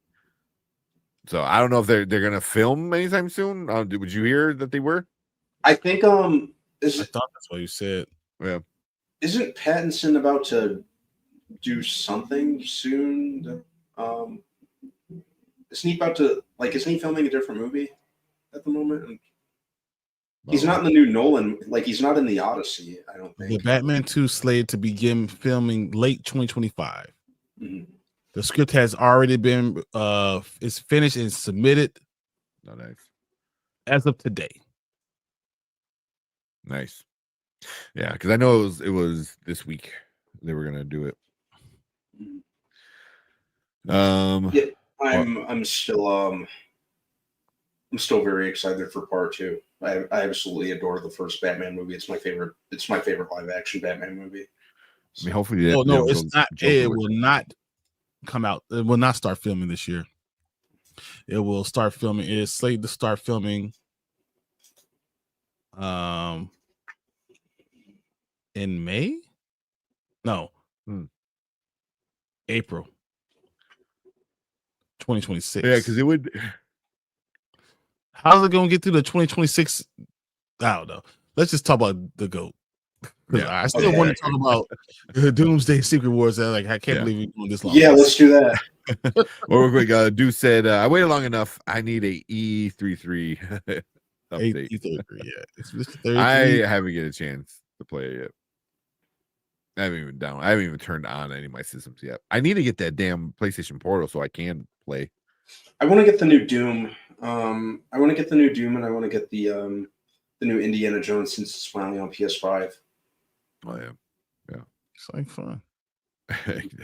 Well, as of tomorrow, I'll have finally paid off my last credit card, so maybe that'll be my I always get gifts to myself when I accomplish something big, which I let that thing spiral out of control to where I've been paying it off since pretty much the beginning of the year. And now I'm finally done. So I think I'm gonna get I think one of my gifts to myself is going to be probably those 2 games, the pair of Jordans I've been wanting, and a new smartwatch. Nice. Not with my credit card, though. I was gonna say, and there goes the credit card bill. I will not put it on the credit card. I will pay up front. But Deuce, we appreciate you so much. Always coming in with the super chats, man. Thank you so much. You again, send us your freaking address. You won stuff before, so technically you won. So we gotta send you some prizes. And here for you, Deuce. That's actually what he said. He said, Deuce. That's what I heard. Yeah. Email us. We gotta like do what's that called? AI with a goat screaming Deuce. But Deuce, send us your address, man. All the other winners from the giveaway on this past Saturday, I think it was. They all got sent out. So you're not alone, man. We're not just sending you stuff if that's what you feel like you're doing. But please send us your address. Get it out. Then we got Dark Room Reviews in the house. What's up? What's up, man? What's up, Dark Room? Dark Room. Oh yeah. And Patterson's in the Odyssey. Is he? So he is in the Odyssey. I thought he might have been. That cast is absolutely stacked. Yeah. Crashing out. Get some sleep, man. Stop drinking. Get some sleep, man. Get some sleep. Watch Bob's Burgers and go to bed. Yeah, sober up for the movie tomorrow, man. Yeah, right. So he'll be ready. Yeah, right. All right. All right, let's talk about this Doomsday kind of stuff because I want to talk about it. Me too. Well, I think Brian, you should probably lead it because I don't know any of the news. You had said all the news. Cool. Let's do this. All right. I can intro if you want and then pass it Nope, to you. I got you. Okay, cool. Go for it. What's up, guys? So I wanted to talk about this news. It's also Marvel news that we've all heard. It is awesome. I mean, guys, I think so. So yes, guys, if you've heard in the last few hours that Avengers Doomsday and Secret Wars has been delayed, that is true. Doomsday is now scheduled to release December 18th, 2026 instead of May 1st, 2026. And Secret Wars will be pushed back to December 17th, 2027. Instead of May 7th, 2027. Disney actually released The Devil Wears Prada 2 in the original Doomsday slot. But this now kind of puts everything in perspective. We talked about Spiderman being grounded. We all want that and how it could be a prequel to Doomsday, right? Mm-hmm. Yeah. How it will be. Now it can be a prequel to Doomsday. Now it's more. You can have the grounded. You can still have it connected to Doomsday. You can have what you want from Spider-Man, right? So that makes give me my street level Spider-Man. That's all I want. Well, we hear with the villains now. We now seeing those villains. We now know that makes a lot more sense, and also allows between Doomsday and Secret Wars. Maybe Doctor Strange kind of slips into that slot. So they got rid of a couple other slots, Disney slots, but they keep 2 still open. So that allows for us for possibly Doctor Strange to kind of jump in there. So that's the news. What do you guys think about it? Delays aren't always necessarily a bad thing. We have our frustrating delays, and we have like our relief delays. This is a relief delay for me. Especially at this point in time where you guys know me. I'm a huge MCU fan. I think we're all big MCU fans, but even as a huge MCU fan, I kind of have to acknowledge the quality of the latest phase. The last 2 phases? After Endgame. After Endgame, we're in 6 now, and this is actually going to extend the phase 6, and that's what the rumors we've been hearing for the last 2 weeks. I think that makes a lot of sense now. Yeah, so rushing it out in just a little under a year with how big and ambitious this movie seems like it's going to be, just going by the cast alone, and we haven't let's face it, we haven't heard about the rest of the casting. So We have the Russos back. Another big thing, because a name was missing from that big roll call that they did for 5.5 hours was Tom Holland. It was Tom Holland as Spider-Man. They're still negotiating that deal. So this allows them to have time for Tom Holland. It has time for also Chris Evans, who was missing from that big roll call, because they're still negotiating with him. So those are two of the bigger names that we're talking about still. That weren't there yet. So if this delay allows us to get those people in the movie, now that we know Spider-Man could be a more grounded one, but then could be flow into Doomsday, and the storyline will make a lot more sense. Yeah. I think this is going to prove beneficial in the grand scheme of things. So, I don't want a movie that's just kind of cranked out hurriedly. I want a good movie, especially and I think Marvel really needs that, needs to be kind of working on returning to form, delivering quality. I think Thunderbolts was a good start. Personally, I liked Brave New World. I know the general consensus on it was mixed, but that's neither here nor there. But just go back to focusing on quality and making the best movie you can make. If that means I have to wait 7 more months, then so be it. I'm fine with it. Take all the time you need. Yeah. Give me a good movie, not a rush movie. Yeah, same. And I'm because your initial reaction is like, oh, that sucks, but also it's like, I want you to do it right, so I'm cool with you, like, moving things around a little bit, and then, like you said, we get Spider-Man early now, which is probably beneficial, because before it was Fantastic Four, and then we got Doomsday was going to be before Spider-Man, but how is Spider-Man going to be a prequel to a movie that already happened? That was and I was kind of assuming it was going to be like an Ant-Man and the Wasp situation where it took place along the same time, roughly. Yeah. But I think from a standpoint of continuity and flow, this might work a little better for me.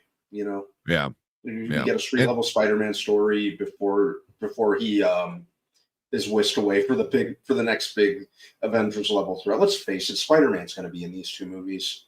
He has to be. You it doesn't make any sense for not to do it.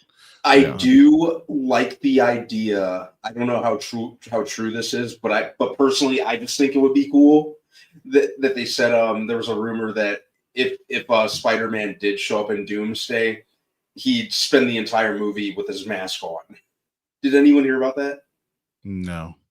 There's a rumor that if he shows up in Doomsday, he'd spend the majority of the movie in full costume and wouldn't take his mask off, which I think would be awesome. It would be kind of interesting, especially considering Spider-Man's like one of the only MCU heroes now, technically, that has a secret identity. Secret identities are very hardly a thing in this, so I don't know if it would happen or not. But if it did, I think it would personally, I think it would be cool. Well, I mean, there's some other things that are kind of interesting by this. So this is them releasing an Avengers movie, not in their traditional May slot, which is done wonders. Oh, yeah. So they're stepping off of that, releasing it now in December, which is done well, because we already saw Spider-Man was in No Way Home releasing that December. But what hurts it with it is now you get a split year. So if it's a $1 billion movie, the movie will still be $1 billion, but you won't get the $1 billion for 2026. You'll get half and half a lot of this time, because it's going to be released on the 18th. So that only gives you 13 days in 2026 to get to that point. Yeah. So it does kind of split that up. Also, with it taking December 18th, 2026, what was supposed to come out then? From Doom Disney? Messiah. Oh shit. Doom Messiah was supposed to come out then. So now it will most likely be pushed into early 2027. Ooh. So there's a lot of moving parts with it. There's a lot of other dates that are going to kind of work with this. We already talked about there was Prada 2. They also indicated that Ridley Scott's apocalyptic thriller, The Dog Stars, will open in March 27th, 2026.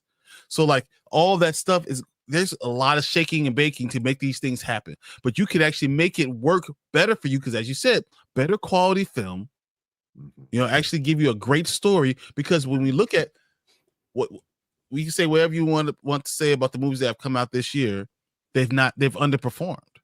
Yeah, and I think Marvel really, really needs to put their foot in this. I think if with where we are now, Brian, of kind of all over the place quality, it was very divided on Brave New World to an extent. Even though Thunderbolts had a much more positive response, I kind of feel like people were still mixed on that. Well, look at the box office numbers. Yeah, and I think everyone in the some people went to Brave New World, some people went to Thunderbolts. Everyone and their mother is going to go to Avengers. But if you make a great movie, though, it revives and breathes new air into it, and you get the holiday season push. Yeah, everyone's out of school. Everyone's going to be going to go see this movie. Yeah, and they need to stick the landing on this. They can't afford to fail. This is the first that we're seeing of Doctor Doom. Infinity War and Endgame. We had that build up to Thanos, and Marvel was on a hot streak. They were not missing. Marvel couldn't miss. Mm-hmm. I hate to admit it, but Marvel kind of has been missing the last couple years. Oh yeah, they really have to. 100%. I mean, this is one of the big misses with King. Yeah, they really have to pull out all the stops and restore faith and even from the standpoint of marketing, they got to sell the shit out of this.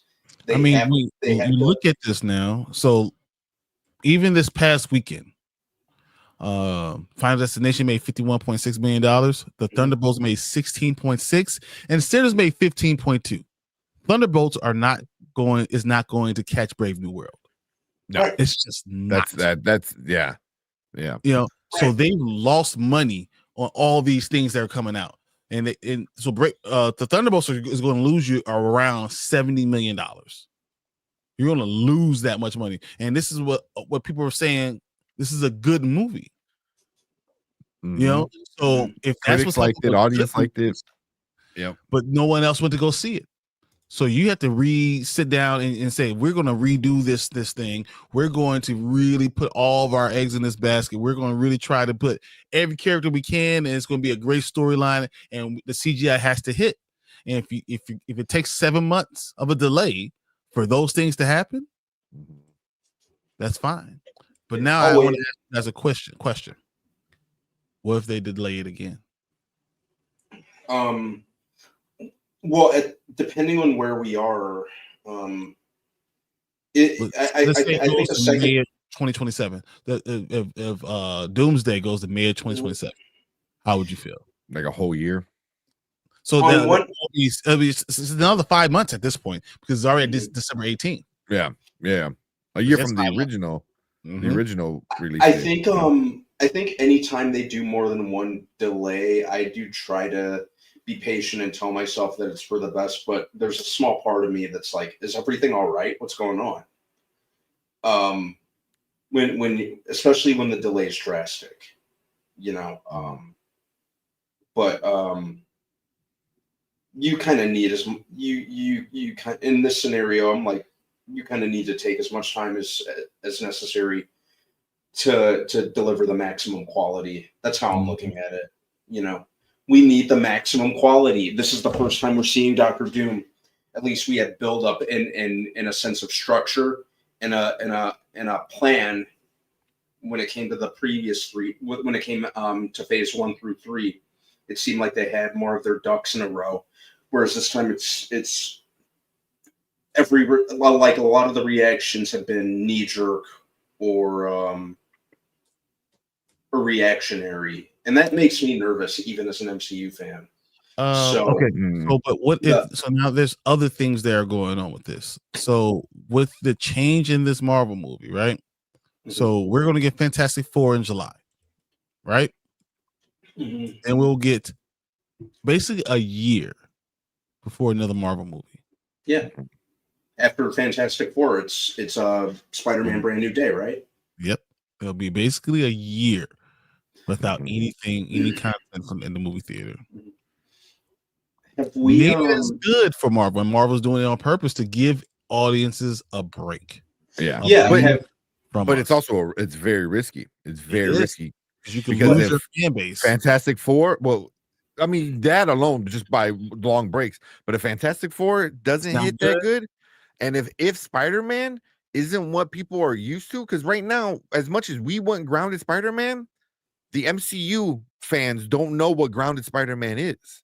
You know, so you could make fans not happy, MCU fans not happy. I doubt it, but just playing, devil's advocate. If both of those movies just don't hit as good, or if there's something like Thunderbolts where people like it, just no one goes to see it, which also I don't think it will happen. Saying, it will be a death knell.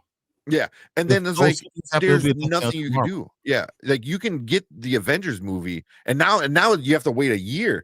So from Fantastic Four to Spider-Man to Avengers, that's like 2 years almost. If they delay it, so that second time, the only thing they could do crazy. is Doctor Strange could come in, and then but then Doomsday comes out, and then you have to wait another year for Secret Wars, and there'll be nothing between those two. So that's why you have to then put, Doomsday or something, a connecting tissue in between those movies. And right now they have 2 slots. On one of them could be for Marvel. So this is a risky move, but I think it might be the best thing to do. I think it's the best overall. In the grand scheme of things, this delay is for the best. I think. I like what Sheets said. He goes, and it won't Fantastic Four be good. Nope. Really? You don't think it's gonna be good? I've heard a lot of people that don't think it's gonna be good. Yeah. I hope it's awesome. I hope it's awesome, but if it's not good, that's really scary. But then again, like same thing like this. I thought Thunderbolts was good, and no one went to go see it because no one thought it was gonna be good. So and now it's still think it was dead in the water. It was okay. It was good. I'm not as high on it as everyone else, but it was good. I thought it had and I've seen this tossed around a lot, but I do kind of think it had like a throwback like Phase 1 MCU vibe to it. It stood on its own, which I liked. It was a contained storyline. It didn't really lend itself to the greater MCU until the post-credits stinger at the end. Here's the thing, though, you say you like it. Historically, those don't make money. The ones that make money are the ones that are connected a little bit more. People complain about it. The ones that make money are the ones with star people are definitely stars. Yeah, and I think, and they don't have either of those. I think at this point we come to expect connective tissue to something bigger in the MCU. That's just where we are at this point in time now because it's gained all of its traction. Well, those are also the ones that made money. There's the ones that make money, yes. The ones that have not made money are the ones that are not connected. They just don't make money. Yeah, I think look at Shang-Chi. Shang-Chi is amazing. Shang-Chi is so good. Guess what? Didn't make any money. Yeah. But that one did come out around COVID. And they had a lot of issues with COVID, I think. So, I think Eternals. Let's just start thinking about one-off movies. All the one-off movies that don't have connective tissue don't make as much money. People are arguing till they're blue in the face right now that Thunderbolts is better than Brave New World. But Brave New World had connective tissue. Thunderbolts did not. And Brave New World is going to make more money. Yeah, I'm just telling you. Honestly, no matter the movie is not or not. If I'm being honest, I liked them about the same. I didn't, I think Brave New World's getting a lot more hate than it ultimately deserves. That's just me, though. No, yeah, I agree. I really enjoyed it. I had a fun time with it, but Is it time? What do I Spider-Man know? 616. I think that's something they want to bring up in the storylines, and that's why you need to have the grounded and then go through the story that Marvel always wanted from the beginning. Yeah. See, I struggle with the anchor being idea. How was a universe anchored before they were born? or even like after, because eventually people die, just of old age, so what happens after they die, because they make it seem like only 80 years old. Like that's kind of stupid. So the anchor being thing is a weird. I agree, Mama. So people nowadays will settle for food rather than great, or good rather than great. Yeah, it's a shame. Yeah, I got you. So in a few months, it'll be YouTubers doing reaction videos to Thunderbolts. And it failing. Yeah. Ace says, Deuce, that's what I've been thinking. Handoff for TV shows to keep the story moving. But those TV shows have been doing terrible, right?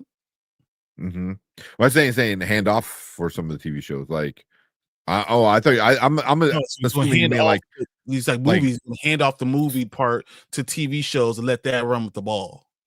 Oh yeah. Oh yeah, no, I disagree with that. I mean, like hands off, like stop touching TV stuff. No, they need to stop making. You're not gonna put no content out there because you can't put no content because then you forgot, you've been forgotten. So you have to put something out there. No, yeah, I mean, but you can do like something like Miss Marvel. I thought was like a good way to do it, where it's not connected, but eventually you can. A lot of people don't like Miss Marvel once again because it's not connected. Doesn't connect. I promise you guys, connective tissue. Look at it. But isn't that what the problem is? But then people bitch about. I don't say bitch. Complain about. Oh yeah, bitching. Right? Yeah. But then they complain about homework. Like, oh, I don't want no homework. But we were looking at the numbers and everything, and the movies that need homework are the ones that making the money. They don't like homework, so they don't like TV shows that they have to watch. No, it's also like watching like 5 or 6 different movies before you watch this movie. Yeah, but most of them are all making money. Yeah, they're all making money. You have to do is they all make money. Fantastic Four is going to be good, I think, but who knows if anyone will care. Yeah, that's the problem. That's all they have to do is move things along. Yeah, I think the new Fantastic Four. Hey, good night, Dan. Good night, Dan. Appreciate you. Take care. Yeah, I'm excited for the new Fantastic Four just because I like the route that they're going with it. It taking place on a. It could do badly. It could do poorly. It could not. It could miss with the audience, and that. So like, it's a definite risk doing this way. It's a definite risk. I said Brave New World and New Avengers was going to be good, and they were. People just didn't show up to support them for whatever reason, but they were good movies. Brave New World is going to make $100 million more than the Thunderbolts. Yeah. And they said, "Oh, look at that! This is terrible. It's going to make all that money." But they're both good. I like you're saying, they're good movies. Also like if you're going with what Deuce is saying, like they're not great, but they're good movies. But also like I don't need every Marvel movie to be great. I need some. I mean, I want them to all be great, but if they're good, I'm like, okay, as long as they're serviceable to like the bigger universe. But like I need my Avengers movies to be great. Yeah, the Avengers movies have to be great. It has to make sense in the story. But Avengers, right? You have to have stories that lead up to it to all make sense. Yeah. And so I think it'll be smart. So far they've been doing a great job with the Avengers movies, and that goes for Age of Ultron also. I still enjoy that one. This is what they're saying, Tank. They're saying I think they should use TV shows to keep the story going. Yeah. And then Dude says, Ace, I completely agree. It's simple, but they choose the worst route. Yeah. I mean, I'm down for anything, but like I would even say WandaVision, was good because they carried on her story, but then also all the stuff we saw. And it was a little different than the conventional Marvel. They were able to play around with a little bit of stuff. But then again, Agatha all along, it continued that the same story line, I guess, you know, but with the kids, you know, now you got the kids going. Same thing with Vision Quest, you know, it's all derivative of Wanda being in the Avengers, but it's But you extra need that. I'm stories. telling you, you need you know. this connective tissue for it Yeah. to make money. Everyone complains about it, but they're wrong. I mean, it's hard to say you're not right because, yeah, I mean, you're every movie. Yeah, and they I think with some of the shows they bit off a little more than they could chew, and were just kind of doing some of them just for the sake of doing some of them rather than expanding on the universe. Like I don't know if they want to expand on the universe. I think they just want to explain the people, like America and Falcon and the Winter Soldier would have been better if they were stuck with the original storyline, but it was too close because there was going to be a global pandemic in the movie. I mean, the TV show, so they had to redo it all, and that's why it's disjointed. Which sucks because they should have just proceeded with the original plan. You know, it was another reactionary idea. You can't do that in the middle of a pandemic. Have a TV show about a pandemic. Yeah, you get a lot of people like will be very upset with that. Upset, you know, crowning. Oh, they're not sensitive, you know, triggered. They go, they don't care. They don't care. Safe spaces. It doesn't matter because you're Disney. Yeah. And if you're thinking of it as a business opportunity, you cannot do those things. Yeah. You know, that will be shooting yourself in, you know, cut it off your nose to spite your face. You know, Mama Bear says Isaiah Bradley called it on why Brave New World is hated. 1000%. The comic book talks about exactly why Brave New World is going to be hated. Ace says Deuce, exactly. That's what they have an opportunity to hear the story forward, or push the story forward with a good route to carry on into the movies, but we'll see. Tony says, I feel Disney Plus should be the street level characters. I 1,000% that. I like that. Tony went with Daredevil season 2 and the people there Breaking Bad. I think that's what they're trying to do. And Daredevil season 2 will be good. The season 1 is only bad because it should have been one long season. Yeah. Yeah. I mean, it's gonna be the same thing, I think, with like Last of Us. You know, like people are not gonna be happy this week. They're not gonna be happy this week. No, you're probably right. Yeah, and not because it's bad. We'll talk about that too, because Catherine O'Hara, I've also saw some other tweets saying she doesn't know all of it, what's going on. But I think it's going to be 100% big on her, on Abby. Yeah. But well, no, I'm not saying it's a half a story. You're getting a half of the story. You know, like this season 2 is only half the story. Another season? 4? I mean, that's what they're saying. That's stupid. I hope not. That's, you know, at that point. Yeah, at that point, you're just running it into the ground. The movies that need homework, you guys get it. Exactly. Yeah. Yeah. But that's what people say. But that's what they complain about. But like you said, those are the better movies that when you need the homework, you know. Yeah. I don't understand the homework conversation. That's because people, this doesn't sound intelligent to me. That's because people are stupid and are lazy. That's what the problem is. Yeah. People don't want to, the idea of doing something else. I just gotta do it. I gotta make it has to all make sense. Yes, it has to make sense. Yeah. She'd agreed, right? Tank, those Avengers movies gotta hit hard 100%. Yeah, they got to. Said bring it back. I stopped watching Last of Us. I'm going back to play the game. And T says, I hate the homework talk. It annoys me. Yeah. You know, but it's what the normies, you know, because most normies talk about the homework stuff, you know, us as like comic book fans and as like, you know, cinephiles and stuff like that, like we're like, yes, like do it, you know, but like normies who just like, well, I just want to see my Captain America and Avengers movies. Like I don't care about anything else, or I only want to see this, or I only want to see that. So it's like, I don't know what to tell you. Mama Bear, some people just don't like to think. That's why they hate the homework. That's why people don't like deep movies. People are just lazy. They just want to being spoon-fed and not to think about how it connects and how this is building a world. Exactly what Brandman was just talking about, world building. That's what it does. And those ones that actually build a world, as much as you complain about them, make more money. just does. Look at it. I mean, it builds the world. It makes more money. Mm-hmm. So if the product is good, the homework is a plus. Right? Like you get to enjoy all this. And if you get to enjoy all of it, then together it makes like this big picture, so you get like extra enjoyment out of watching movies. That's how I always feel, but yeah. So it's like opening a book in the middle and expect to know the whole story was about. What the fuck? You have to do the homework. You have to do the work. It has to make sense. Yeah.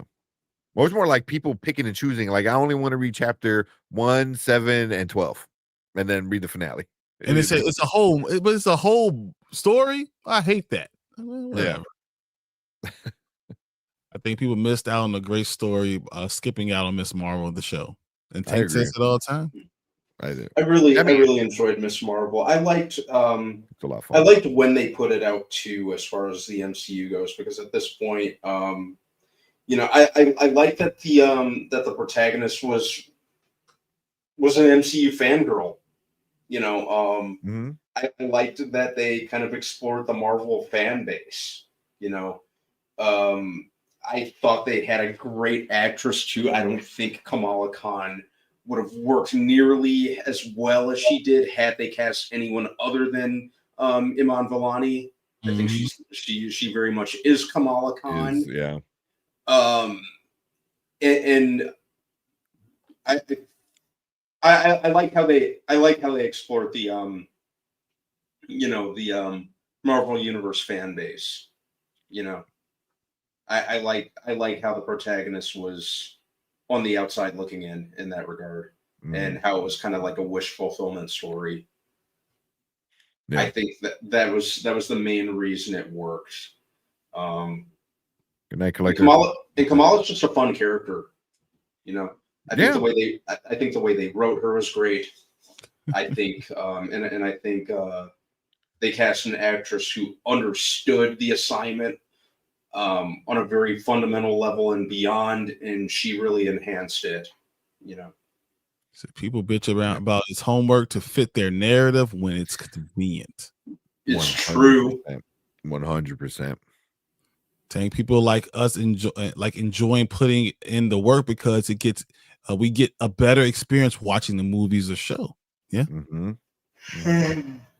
Well, if you get your fandom kind of like satisfied, because you're a fan, you read the comics, you know the lore, you know the backstory, and then when they have things that allude to like some of that stuff, you feel like did you see how they did that? How they incorporated that part? Yeah. That was so awesome. Part of me is like, I didn't waste all my childhood reading comics. Childhood. Yeah, you're right. So I think they're missing opportunity, not showcasing her more. I agree that too. I think that she needs to be put in there. And the fact that, I'm thinking what's going to happen is she's going to be part of the X-Men group. Yeah. Well, they already, they already kind of retconned her story being a mutant. They already gave her the song. So, but should you have that long? That's a long time to not have her. Yeah, I don't want a big gap in between seeing more Kamala Khan. We're coming up on, we're coming up on 2 years.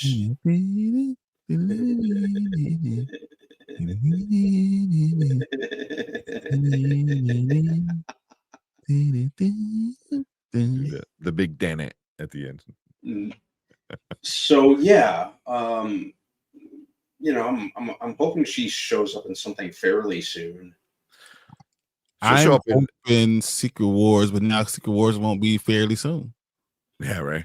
But I think Doomsday. I think she won't. I don't know if she's gonna be in Doomsday. Maybe not Doomsday. Yeah, maybe not. Depends. It depends on how they're gonna go with the story. If she does, it'll be a small role. If she does, yeah, she'll be addition. Secret Wars. Secret Wars for sure. Marvel action scenes were dope. The story was whack. Of the Marvels, was lacking. Oh. Yeah. I found the movie fun. It's terrible to me. The villain. was the villain. Oh yeah, the villain was very much throwaway, unfortunately. And that's what ruined the movie. I think that you have. I love all three of the characters, all three of them. Me too. And I thought they played off each other very, very well. I think that's what really carried the movie. A Q list villain, not like a B, C, or D. You're not even on the list. Like you have to look on the list. What list is this? If you're on it, that's what's a Q. It's like, well, who are you? Yeah. And they could have done so much better because like everything worked except for the villain. If you had a better villain, yes. Because I know you said it from the beginning. If you would have had a better villain, this would be the movie would have been. Because I watched it a few months ago. Like the parts where it's just them is great. Like Brandman said, like they play so well together. But then it gets to the story where they're trying to beat the villain, and you're just like, what, who are you? What? Why? Yeah, what?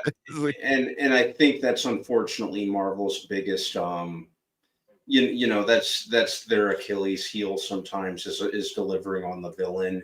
Sometimes we have a great villain, you know, sometimes we have a Thanos or a Killmonger or a Wenwu or a Zemo. Other times we have a Darvin or a Darren Cross or a you know. I mean, what are we going to get with Galactus? Is it the fact that Victor Von Doom is supposed to be the main villain for Fantastic Four? Does that hurt the movie because he's giving us Galactus again? You saw the one before. What year was that? 2007. Dang. But I think Galactus felt like Galactus was so half-assed and like pretty much an afterthought in the 2007 version that I don't think it's going to be hard to deliver something superior. But again, like you said, Brian, the question is, can they go the extra mile and not just surpass the 2007 version, which again isn't too hard, but can they deliver a great villain? That's the one. But also, like when I do think Galactus, I think Fantastic Four. But when I think Fantastic Four, I think of Doom. But Galactus is, I would say, second maybe as when it comes to a villain. But if we're already getting Silver Surfer more than I think. I think Galactus, yes, but I think Silver Surfer with Galactus being the backdrop of it. I love the Miss Marvel show. I really enjoyed it. Perfect casting, 100%. Yeah, and Miss Marvel could have been this phase of Spider-Man. Yes. No. I don't think so. It can't be. And not because she's not great. I mean, I get what you're saying. You can't compare anything to Spider-Man. Yeah, because Spider-Man is it. If we talk about what Marvel is Spider-Man. I mean, just comic book is Superman, Batman, Spider-Man. Like, those are probably your top three, honestly. Yeah. If I go 5 comic books without pulling a Spider-Man comic book, I mean, that'd be hilarious. Yeah, man. Spider-Man is Marvel. He's the Spider-Man. He's the official Spider-Man mascot. Yeah. So, I mean, I get what, but I also get what T's saying, where like Miss Marvel could be like that Spider-Man like character, where it's the young apprentice kind of. Yeah, but they have to accept it, and they don't even like how you can be apprentice when you don't like the master yet. Yeah, that's the problem. That's I was gonna say who would be the bigger. Yeah, it's way some of us are like arcs. It helps us with experiencing, and sometimes it makes us feel like you're part of what's going on. Yeah. I don't even remember the villain's name exactly. I had to think. I had to think for a second to remember her name. As Darvin, she was that much of a throwaway. It is Loki's wife. I didn't watch Marvels. I'm not watching Captain Marvel movie unless Rogue is in it. I want Blue Marvel. Give me Blue Marvel, and I will blow everything. Blue Marvel would be amazing, and it's time. We're deep. But you can't do it unless you have T'Challa, because the intergalactic empire of Wakanda is such a huge story. I mean, you can have the Adam Bashir's story, right? But you can't do anything else with him until you have a T'Challa. So like, what that's is like it just stops. Because remember, Blue Marvel only had 5 issues. Everything else was everything else was part of some type of other thing, Yeah. So, well, they can. So yes, Mama, we can get her now. Mama, don't block your blessings, seeing Bree and fine as Monica Rambeau. You ain't lying, bro. Yeah. Oh my God. Not lying one bit. Not lying one bit. I'm not talking about the character. I mean, Tom Holland plays Spider-Man in the MCU. Yeah. How Tom Holland. But the thing is still there's multiple things. I mean, it's still going to be a gender issue. It's going to be a race issue. There's still other things. It's not just the character, but it's also those issues that go along with it. So that makes it harder. Even though I agree they could have done it, but they would have to have a much stronger Phase 5. And because the Phase 5 was so weak, and which is another reason why they delayed Doomsday Secret War, because Kevin Feige needs to be 100% part of it. He has to be a part of it all the way. Yeah. I thought you were gonna say. He has to have a hand in it. Yeah. Or 2. Yeah. I thought you were gonna say like it just needs to get it needs to be further away from the trash, like further away from Phase 5. Let people forget about it. So maybe that's why I'm over Marvel. I'm Spider-Man out. I get that. I could get being tuckered out on Spider-Man for sure. To talk to them, they don't read 100%. Honestly, Carol Danvers is on a vehicle for Rogue for me. See, my problem with Captain Marvel is that Carol Danvers is not Captain Marvel. That's my problem. She's not Captain Marvel. Like, you using the 3rd iteration of Captain Marvel to Carol Danvers. Why? What are we doing? Mm-hmm. Why are you passing up the other 2? So I respect that, Mama. Yeah, because he doesn't like Brie Larson. I will not tolerate any Brie Larson slander. You guys know you guys know my views on Brie Larson. Yeah, but I also don't. I understand why someone would say that. Mm-hmm. I understand, and I don't think when I go back and watch Captain Marvel, I don't think it's a bad movie or any way. I definitely don't think it was worth $1 billion. Yeah, no way. Made it. It was not worth that. It was not. It was not $1 billion movie. It was right vital. Yeah, Dark World is a better movie than Captain Marvel. It was. I think Captain Marvel was vital filler to Endgame. But my problem, and I think Captain Marvel's watchable enough. My problem with it was it felt like an income. It felt like not even half of a first act, a mostly complete second act, and then a rushed third act. It felt like an incomplete movie. She was necessary for Endgame? She more or less bookended the movie, rescued Tony Stark, and then really helped out at the end. Like literally, the rest of the story, it has nothing to do with her. I know. No. She was nothing at all. Nothing. Like, she didn't steal nothing because she was literally. You can totally forget that she's there, right? By putting anyone else in there, like anyone, until the end of the movie, she doesn't even matter. Yeah, she was basically a I don't want to say a cheat code at the end of the movie. I mean, kind of. I do want to say a cheat code. She was like, kind of a cheat code at the beginning and in the end. To rescue Tony, to get him back out, to rescue him out of deep space, and then to go toe to toe with Thanos and rip the Thanos' ship a new one, several new ones. Yeah. She's close enough. Give me my sex. So yeah. I would say she is a cheat code. So it was heavily implied to be important to Endgame, but she wasn't. Yeah. We all saw Endgame. Mm-hmm. Yeah, she wasn't. Yeah, she literally came in like Brandman said, it was like a cheat code. Like, all right, well, they can't win yet. You know, but she didn't even do even that. Like literally, yeah, she did. Yeah, she did. I mean, if they would have had her come in and she saved the day, oh man, can you imagine how pissed off people would have been? Oh She man, came in and definitely. But Wanda did. Shifted. Wanda was kicking ass. I think I would say Wanda was stronger in the game than Carol Danvers, which doesn't make any fucking sense. Like, no, because Wanda was messing with Thanos before he had the gauntlet, and then Carol was messing with Thanos. Oh, I mean, you don't remember when he had most of the gauntlet? I think he had the gauntlet when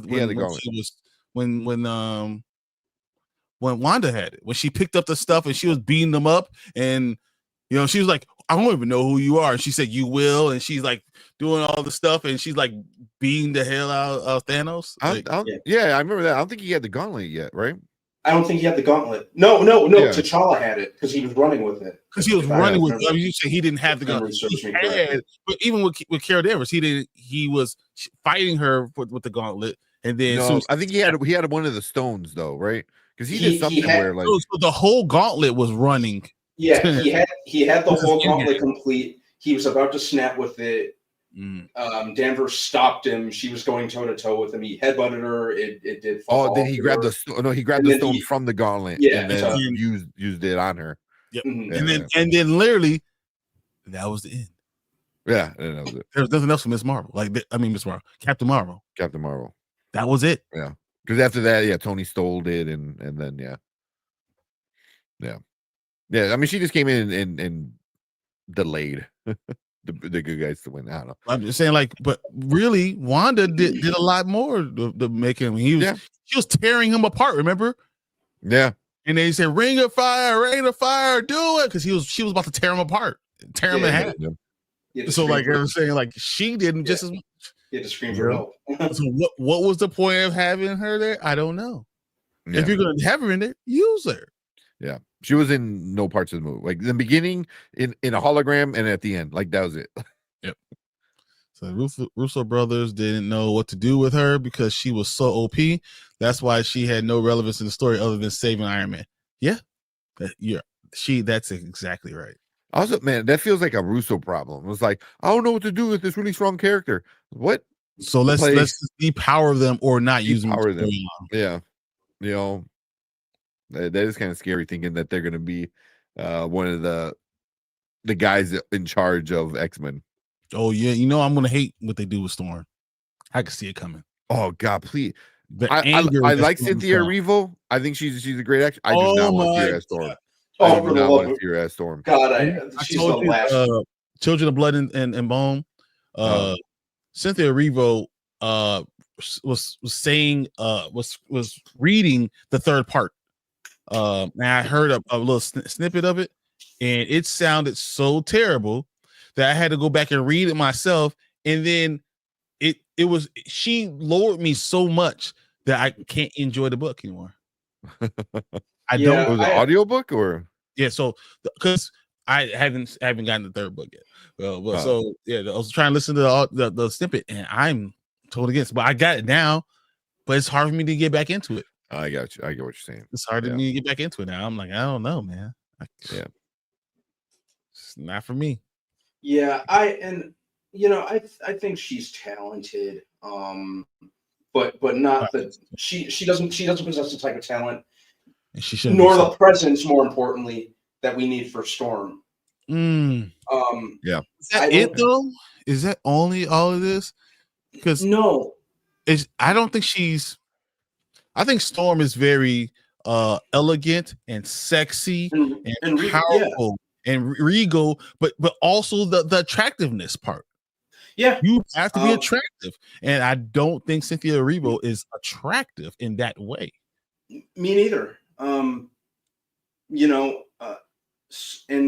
I don't see why it's so tough to just do right by the character of Storm in particular, because it seems like in the context of live action they haven't yet. No, and that's that's not a knock on Halle Berry, a very beautiful woman, but she and this really isn't her fault because she was saddled with lackluster writing, unfortunately. But even with that, she kind of didn't quite have the presence that I was looking for. The more kind of commanding. She's not regal. And Angela Bassett should have been. It should have been Angela Bassett from. It should have been Angela Bassett. 100%. I think, there's a handful of people I'd say that have that presence that I'm looking for in the now that I want to see. Let's get like DeWanda Wise or Jodie Turner DeWanda Smith. Wise is great. Yeah, and Anna Diop. Should be great. Another good one. Yes. We need the full package, especially if we're talking about Storm in the context of the MCU. You can't fail. I think Cynthia Erivo wouldn't be cast for anything other than her being hot property off the heels of Wicked, and that's not good enough for me. Is Storm going to sing? Then I don't need it. Yeah. He says it was a complete. I think I used the Power Stone to beat one of them. Maria says they way overpowered Wanda. They 100% did. She is not over OP. Like, it's crazy what they did. So Captain Marvel was wasted. Yes, she was.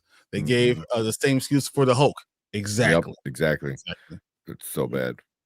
Yeah. Lauren says she's not Storm. Cynthia Not Reeve one bit. Be it. Absolutely not Storm. Missing it.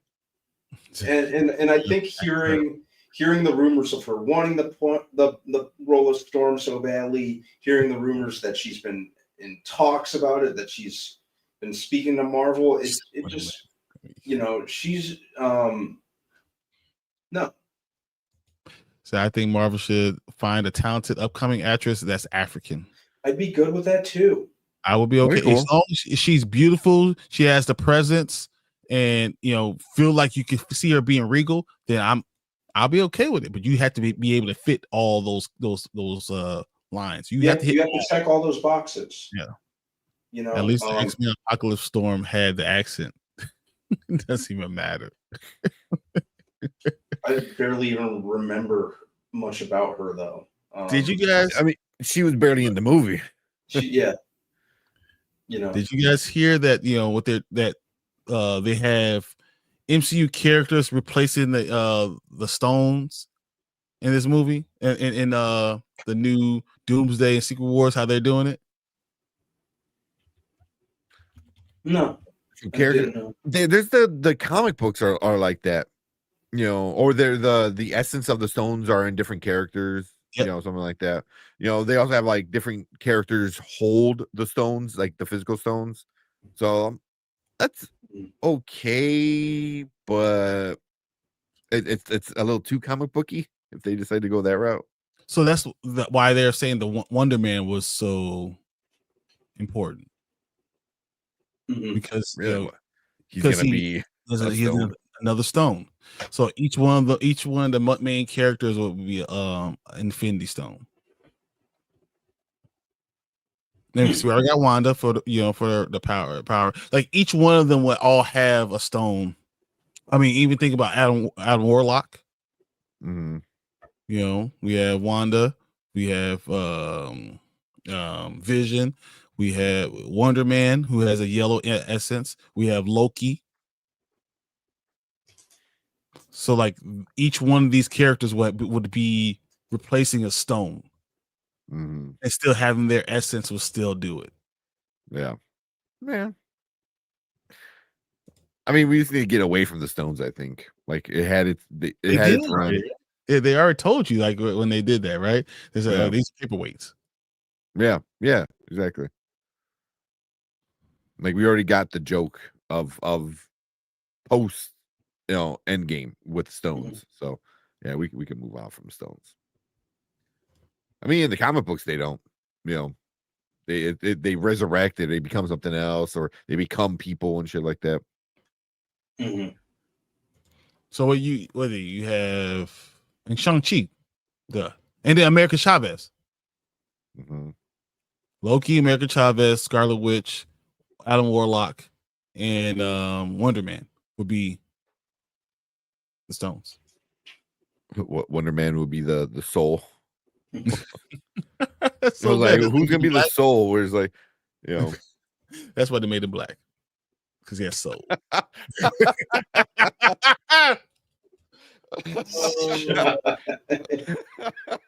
love it. Oh, geez. Oh man, that's so bad. F Marvel.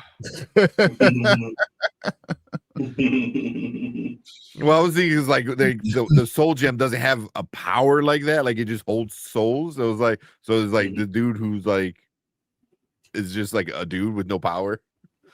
But yeah, I like just play the pilot in the last Jurassic World movie would be perfect to play Storm. Yeah, that's what I was talking about. DeWanda Wise. Nice. She'd be great. She's beautiful too, man. Yeah, she'll sure crush is. It. She would crush it. Yeah. I see a lot of people pushing for Jade Cargill. You know, I know an actor though. Yeah, and I know wrestling to an extent is acting, but I need to see her acting in the context of a movie. You need to be a movie actress. You need to be a movie. Yeah. It has to be more than just the look. Yeah, there's acting in wrestling, and then there's acting, real acting. Just because you look good in cosplay does not mean that's what it should be. She got the look. She's got the look.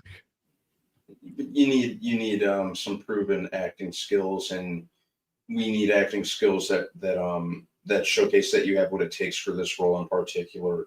I really just need them to do this role, to do this character right this time. That's what I want. You know, it shouldn't be that tough to get it right.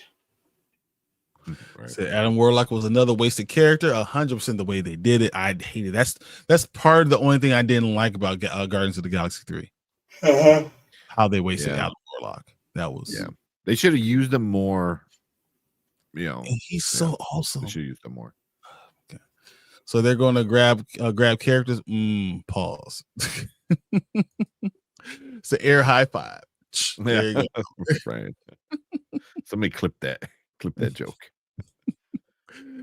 Jay can't act in movies. 100%.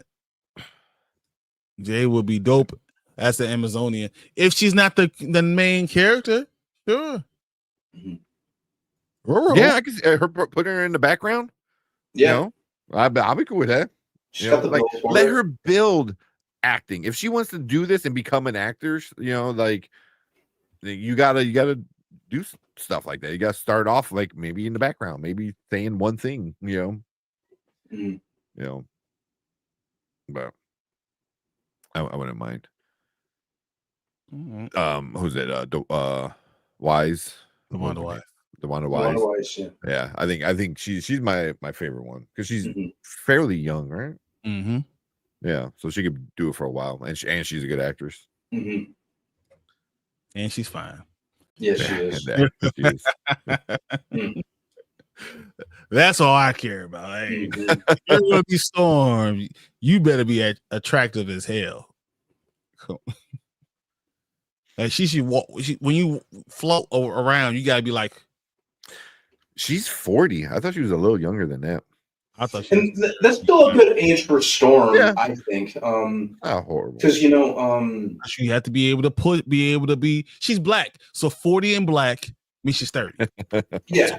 So, and I like the idea of Storm as that kind of a maternal figure to the X-Men. Like you could do like an X-Men evolution approach where she's been there for a while and kind of overseeing, you know, the students, that sort of thing. But I think Storm should be, you know, kind of give off a mature vibe. Yeah. But only problem about DeWanda Wise, Storm has to be like 5'9", 5'10". How tall is she? DeWanda Wise is like 5'5", 5'6". That's nothing. That's nothing lifts couldn't fix. At least she's not like Cynthia Erivo, who's like 5 foot flat. Yeah, which that doesn't work at all. Yeah. No, that's some lifts, some camera tricks. I mean, if they can make Tom Cruise look like he's 6 feet, they can do anything. Yeah, so This really should be Black Cat. I don't know I'm if you cool can with do it, it. but- No, I think people have their tongues out too much, man. Be drooling. yeah, I'm not sure. Black Cat is super sexy. Oh, come on. Yeah, Ah. she's I mean, that's Marvel's what. Catwoman. Yeah. I mean, I'm just saying, but Black Cat is like she's a distraction. That's why she keeps on being Peter all the time. So Green Maria, she has all the qualifications. Yeah, exactly. The 2 qualifications it takes. I don't believe these rumors about Marvel Studios making an announcement at San Diego Comic-Con. This is a Disney. This is about Disney trying to correct course to please fans and about making money. 100%, it's about making money. But I think what we're gonna see at Comic-Con is I could see them filling in a movie or 2 to Phase 6. Yeah. But yeah, I'm okay with that. I'm okay with that. Yeah. Do you realize we Yeah, just it's now 12:42? Oh, Jesus Christ! And we didn't talk about Star Wars at all. Yeah. We still have holy shit.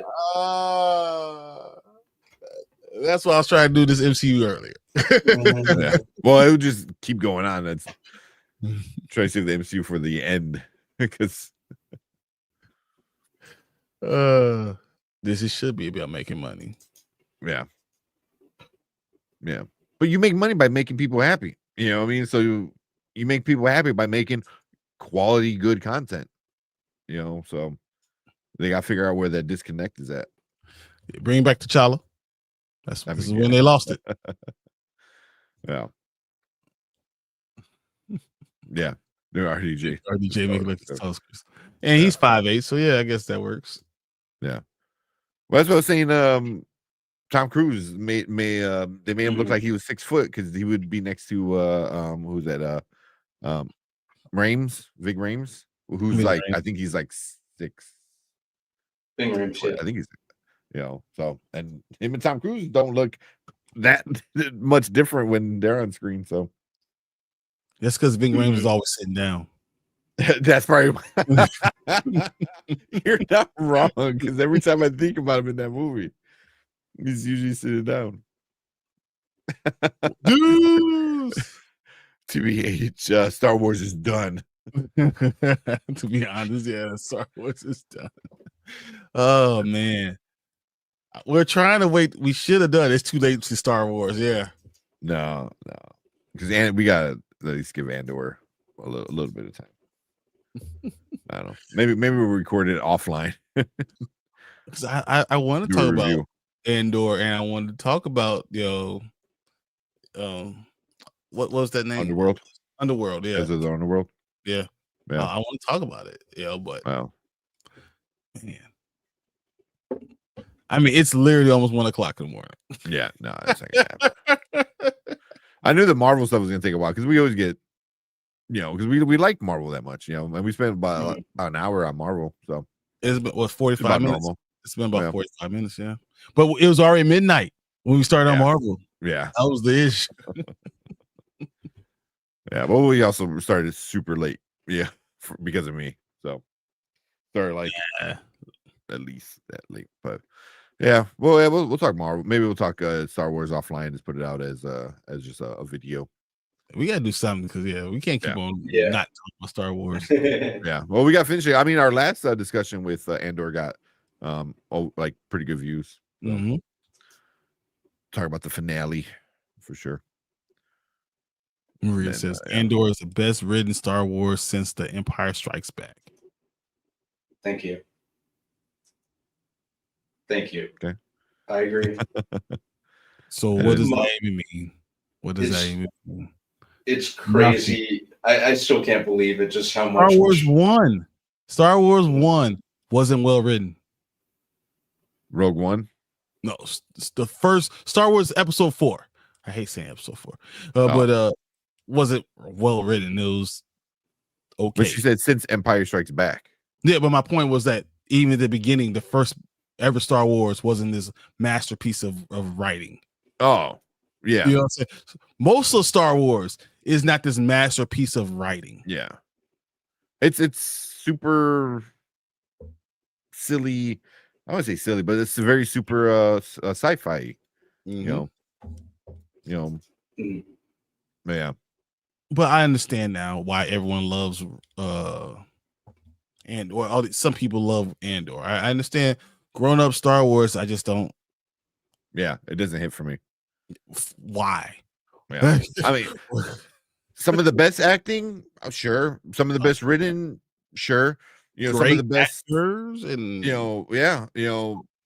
beautiful. I mean, and I can't deny how like some of the good things are, but at the end of the day, it's just not. It doesn't fit in my Star Wars bubble. Yeah, if that makes sense. It's not what Star Wars is, and you trying to. It's just a grown up. That's not what Star Wars is. You doing stuff without the Force is not what Star Wars is, and this is why I wanted to call Tales of the Underworld, because it's still what Star Wars is. It still has that feeling of what the Force is, and you have the Jedi, you have the good and the bad, and that's what Star Wars is. And I think Disney does the best in cartoon form of storytelling. For Star Wars, maybe they should just stop making live action Star Wars and just go cartoon all the way. Forget it, because it's much better feeling. It's a much better like storyline and makes sense, and it feels like Star Wars always. Yeah, I mean, all the anime stuff they've done, even the continuation season, that's what 7th season of Clone Wars. Like a lot of people are like, I didn't like this, I didn't like that, but you get to the end with the Darth Maul versus Ahsoka.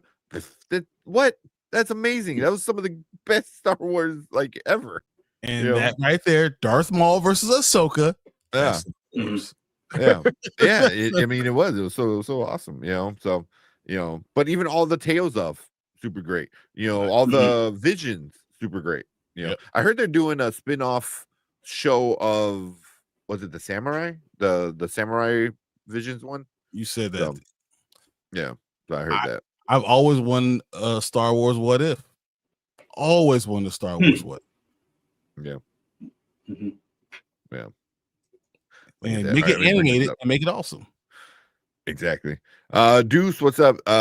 Deuce. And I think Andor is the last bastion. Everything else is terrible. Yeah. Well, I mean, we'll see what we get. Yeah. Andor has good parts to it, so I don't want to sit there and just bash Andor all the time. It has good parts to it. There's 2, maybe 4 episodes in 2 seasons that I thought were really good. About 4 episodes. But then you gave me that's out 25. Yeah. So like, and not that all the other ones were bad. It's just didn't feel like Star Wars. But there's been some stuff that's good. I'm not gonna say guys. Be right back. Okay. Be right back. I'm not gonna say I lied about it. There's been some good stuff. It just doesn't feel like Star Wars. They should call it something different. Yeah. Just do, I don't know. Yeah, just I mean, you still call it Andor. Just get rid of that Star Wars title in the beginning. Andor, or Star Wars presents Andor. I don't know. I mean, the Star Wars universe, Lucasfilm, presents Andor. Something where it's like something a little separate. Because I did watch it was an interview with Gilroy, the writer of it, and he said when he was given Andor, the first questions he asked is like, okay, how many of these people know about Luke and Vader and Yoda? He's like, none of them. He was, and he started asking all these questions like, how does this connect to the people that everyone knows? And they're like, none of these characters know about what's going on. So he just took it as like, okay, I can kind of really do what I want with it, as long as it stays within like just this start of a rebellion kind of idea. So, and that's what it was. Yeah, exactly. That's what it was. So, yeah. Mom, I said my job is here. I know. I've been ignoring it, the entire time. Let's not go. Let's not Yeah. do it. That's why she goes, oops. Kevin said, people still love Star Wars. Folks just want Catherine Kennedy to leave. I don't believe that she's gonna. She's gone to leave as president of Lucasfilm. I don't know until I see the door close. I won't believe it's actually happening.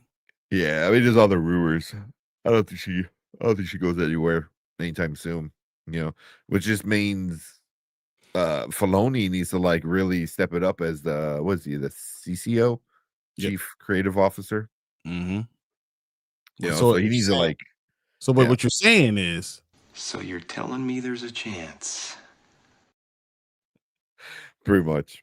he just needs to like the buck stops with him, so it doesn't get to KK.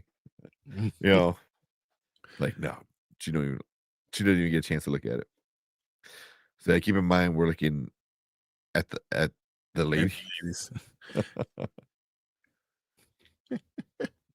100%. Yeah, but yeah. I mean, we'll talk. We'll give Andor its full review. It deserves its time. It really it does. You know, so we could discuss what it is and how it has good parts.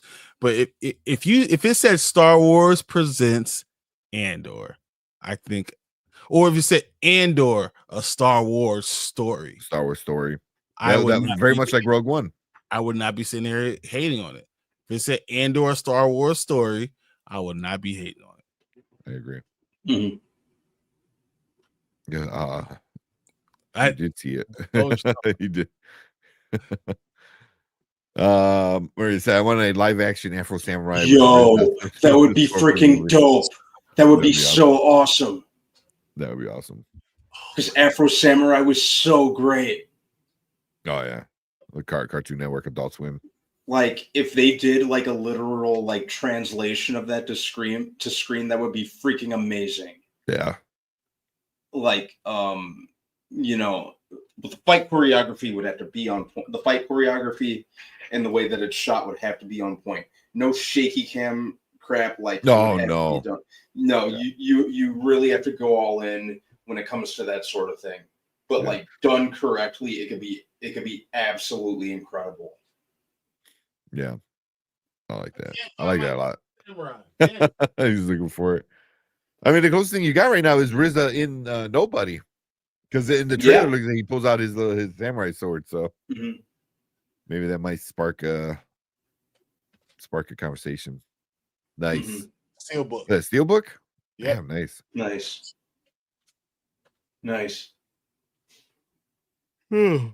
Andor, good writing, but I feel like HBO lacking action. Yeah, right. It was a lot of dialogue. Yeah, you know, very, very dialogue heavy, and I think that's a pretty it's a pretty tough balancing act. But I don't know. I just found myself invested. I just towards the end I was. Yeah. I love that it was a more grown-up approach to the conventional. I like, you know, it's really easy to fail when you step out of the conventional formula than what you're used to in a certain genre or franchise. But I enjoyed it. Yeah. Like I said.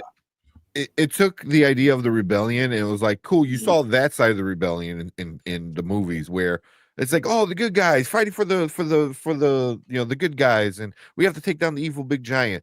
But then it cuts to this where it's like, oh yeah, in order for those guys to shine, we got to do shady, you know, fucked up shit, you know, to get them there, kind of thing, which is very much like a lot of rebellions. You know, there's a lot of nasty, dirty, bad things happening to allow the guys who win at the end of the day to shine on top.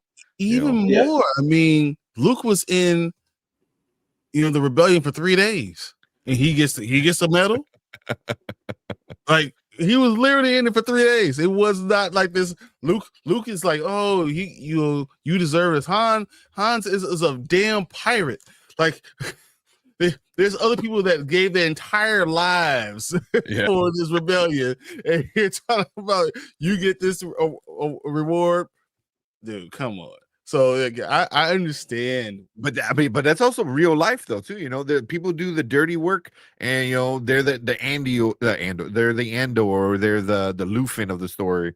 But yet because of what they're doing and how they're doing it, it just allows somebody else to take the credit and the shine.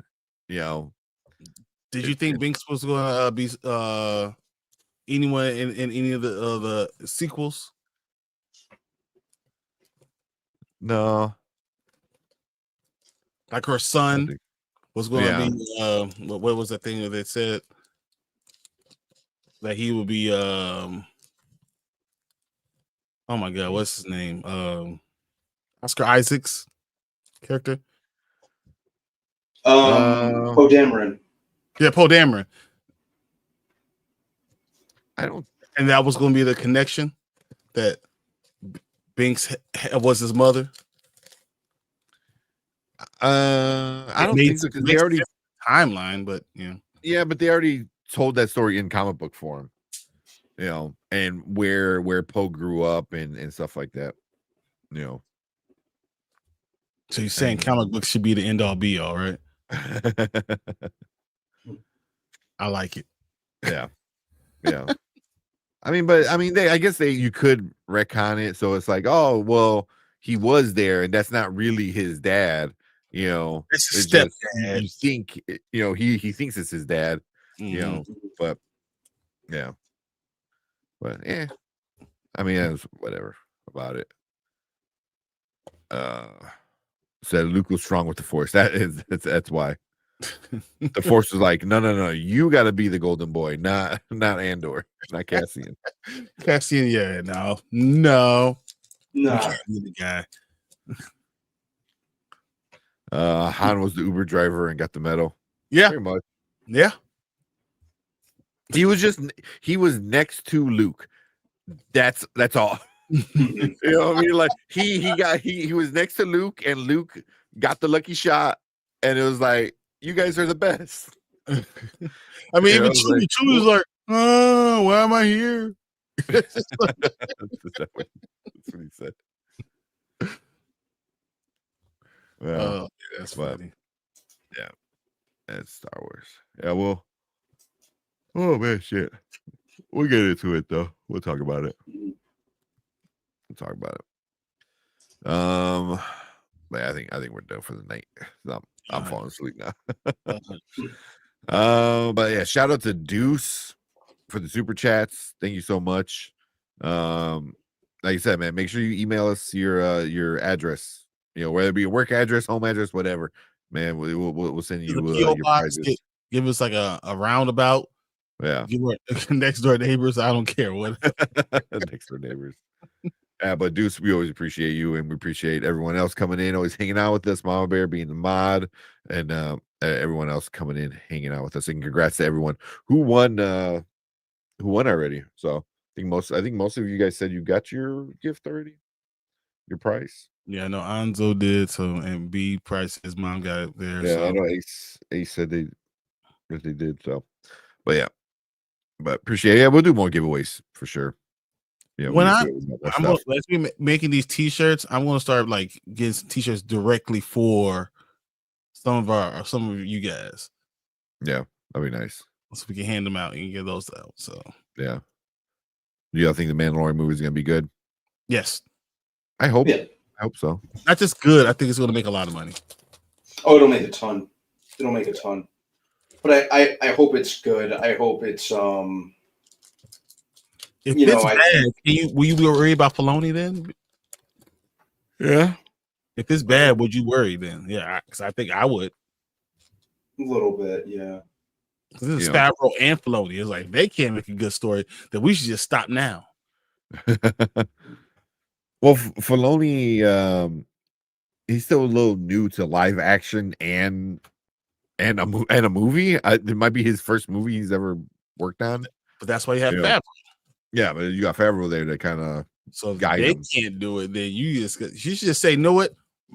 We can't do a Star Wars movie. We're done. Yeah, right. But is he co-directing it, or is he just gonna be like a producer there or something? Filoni's directing and Favreau's producer, right? Yes. Wait.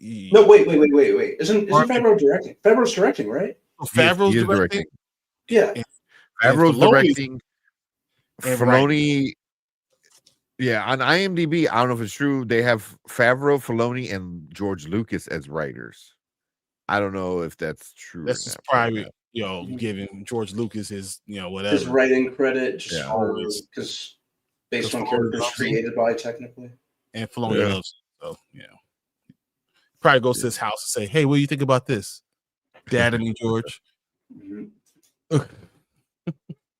Yeah, that's funny. Oh man, but yeah, I think it's gonna be good. They said, "Wait, what? I missed the giveaway." Yes, you definitely did, Sheed. We had a good giveaway. You weren't there on Saturday, man. Yeah, damn, it was. Yeah, we had a good giveaway. I was drunk, so yeah, you were. Yeah, especially by the time we did the giveaway, it was just like it was hitting me like a train. I was like, man, Baby Con on that we did $10 shot. On we were doing Snow White movie, whatever. $10 shots. And Baby Con spent $120 on Anzo and $90 on us. And so I did a shots for each one of them. So that's 210. So that was like 21 shots. I probably did closer to 23. Yeah, that's a lot. That's a lot. In my younger days, that would be alcohol poison. In your older days, that's no. See, in my older days, I weigh 40 pounds more, so, so it works. The extra 40 pounds saved my life. Yeah. No, we'll do some more giveaways, man. We always do some more giveaways. So no, it was fun. It was great. I really appreciate doing that and this sharing. Yeah, I love sharing. Yeah. I love doing stuff and having that stuff. So that was fun. Yeah. But yeah, we appreciate all you guys coming in. Like I said, we'll do more giveaways soon for sure. Maybe once we hit 2,000, we want to do the movie theater, but we'll probably do some more giveaways. Oh, 100%. We'll definitely give 2,000. Man, you won't be able to stop me from giving stuff away. I'm gonna be like, Oprah, and you get a gift, and you get a gift, and we all get a gift. I might need to get rid of some of the stuff I have because I have so much like stuff I don't even know where to put it all. So build another shelf and weed out myself. I have nowhere to put the shelf. That's the problem too. I have layers of stuff that you saw. If you guys didn't see on my tour, I have layers of stuff. Like the Funko Pops you guys see is just the front layer.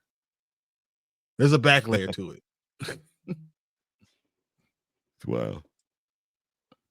Let's get out of here because it's now 1:04. Yeah, let's get out of here. That videos of Brandon dancing. Yeah, we'll I'm pumped for the live action Voltron movie. That's gonna be straight to Amazon. Fucking yes. No, so I thought it's not getting a week in the theater. It might get a week. I don't know, but I heard it's going straight to Amazon though. So, I didn't even realize that. Yeah, Amazon dumps Henry Cavill's Voltron to streaming. It was 8 days ago. Wow. Yeah. MSN made it 18 hours ago. Amazon and Henry Cavill Voltron movie to reportedly go straight to streaming. Wow. Stupid. Stupid. Yeah, so why would they do that?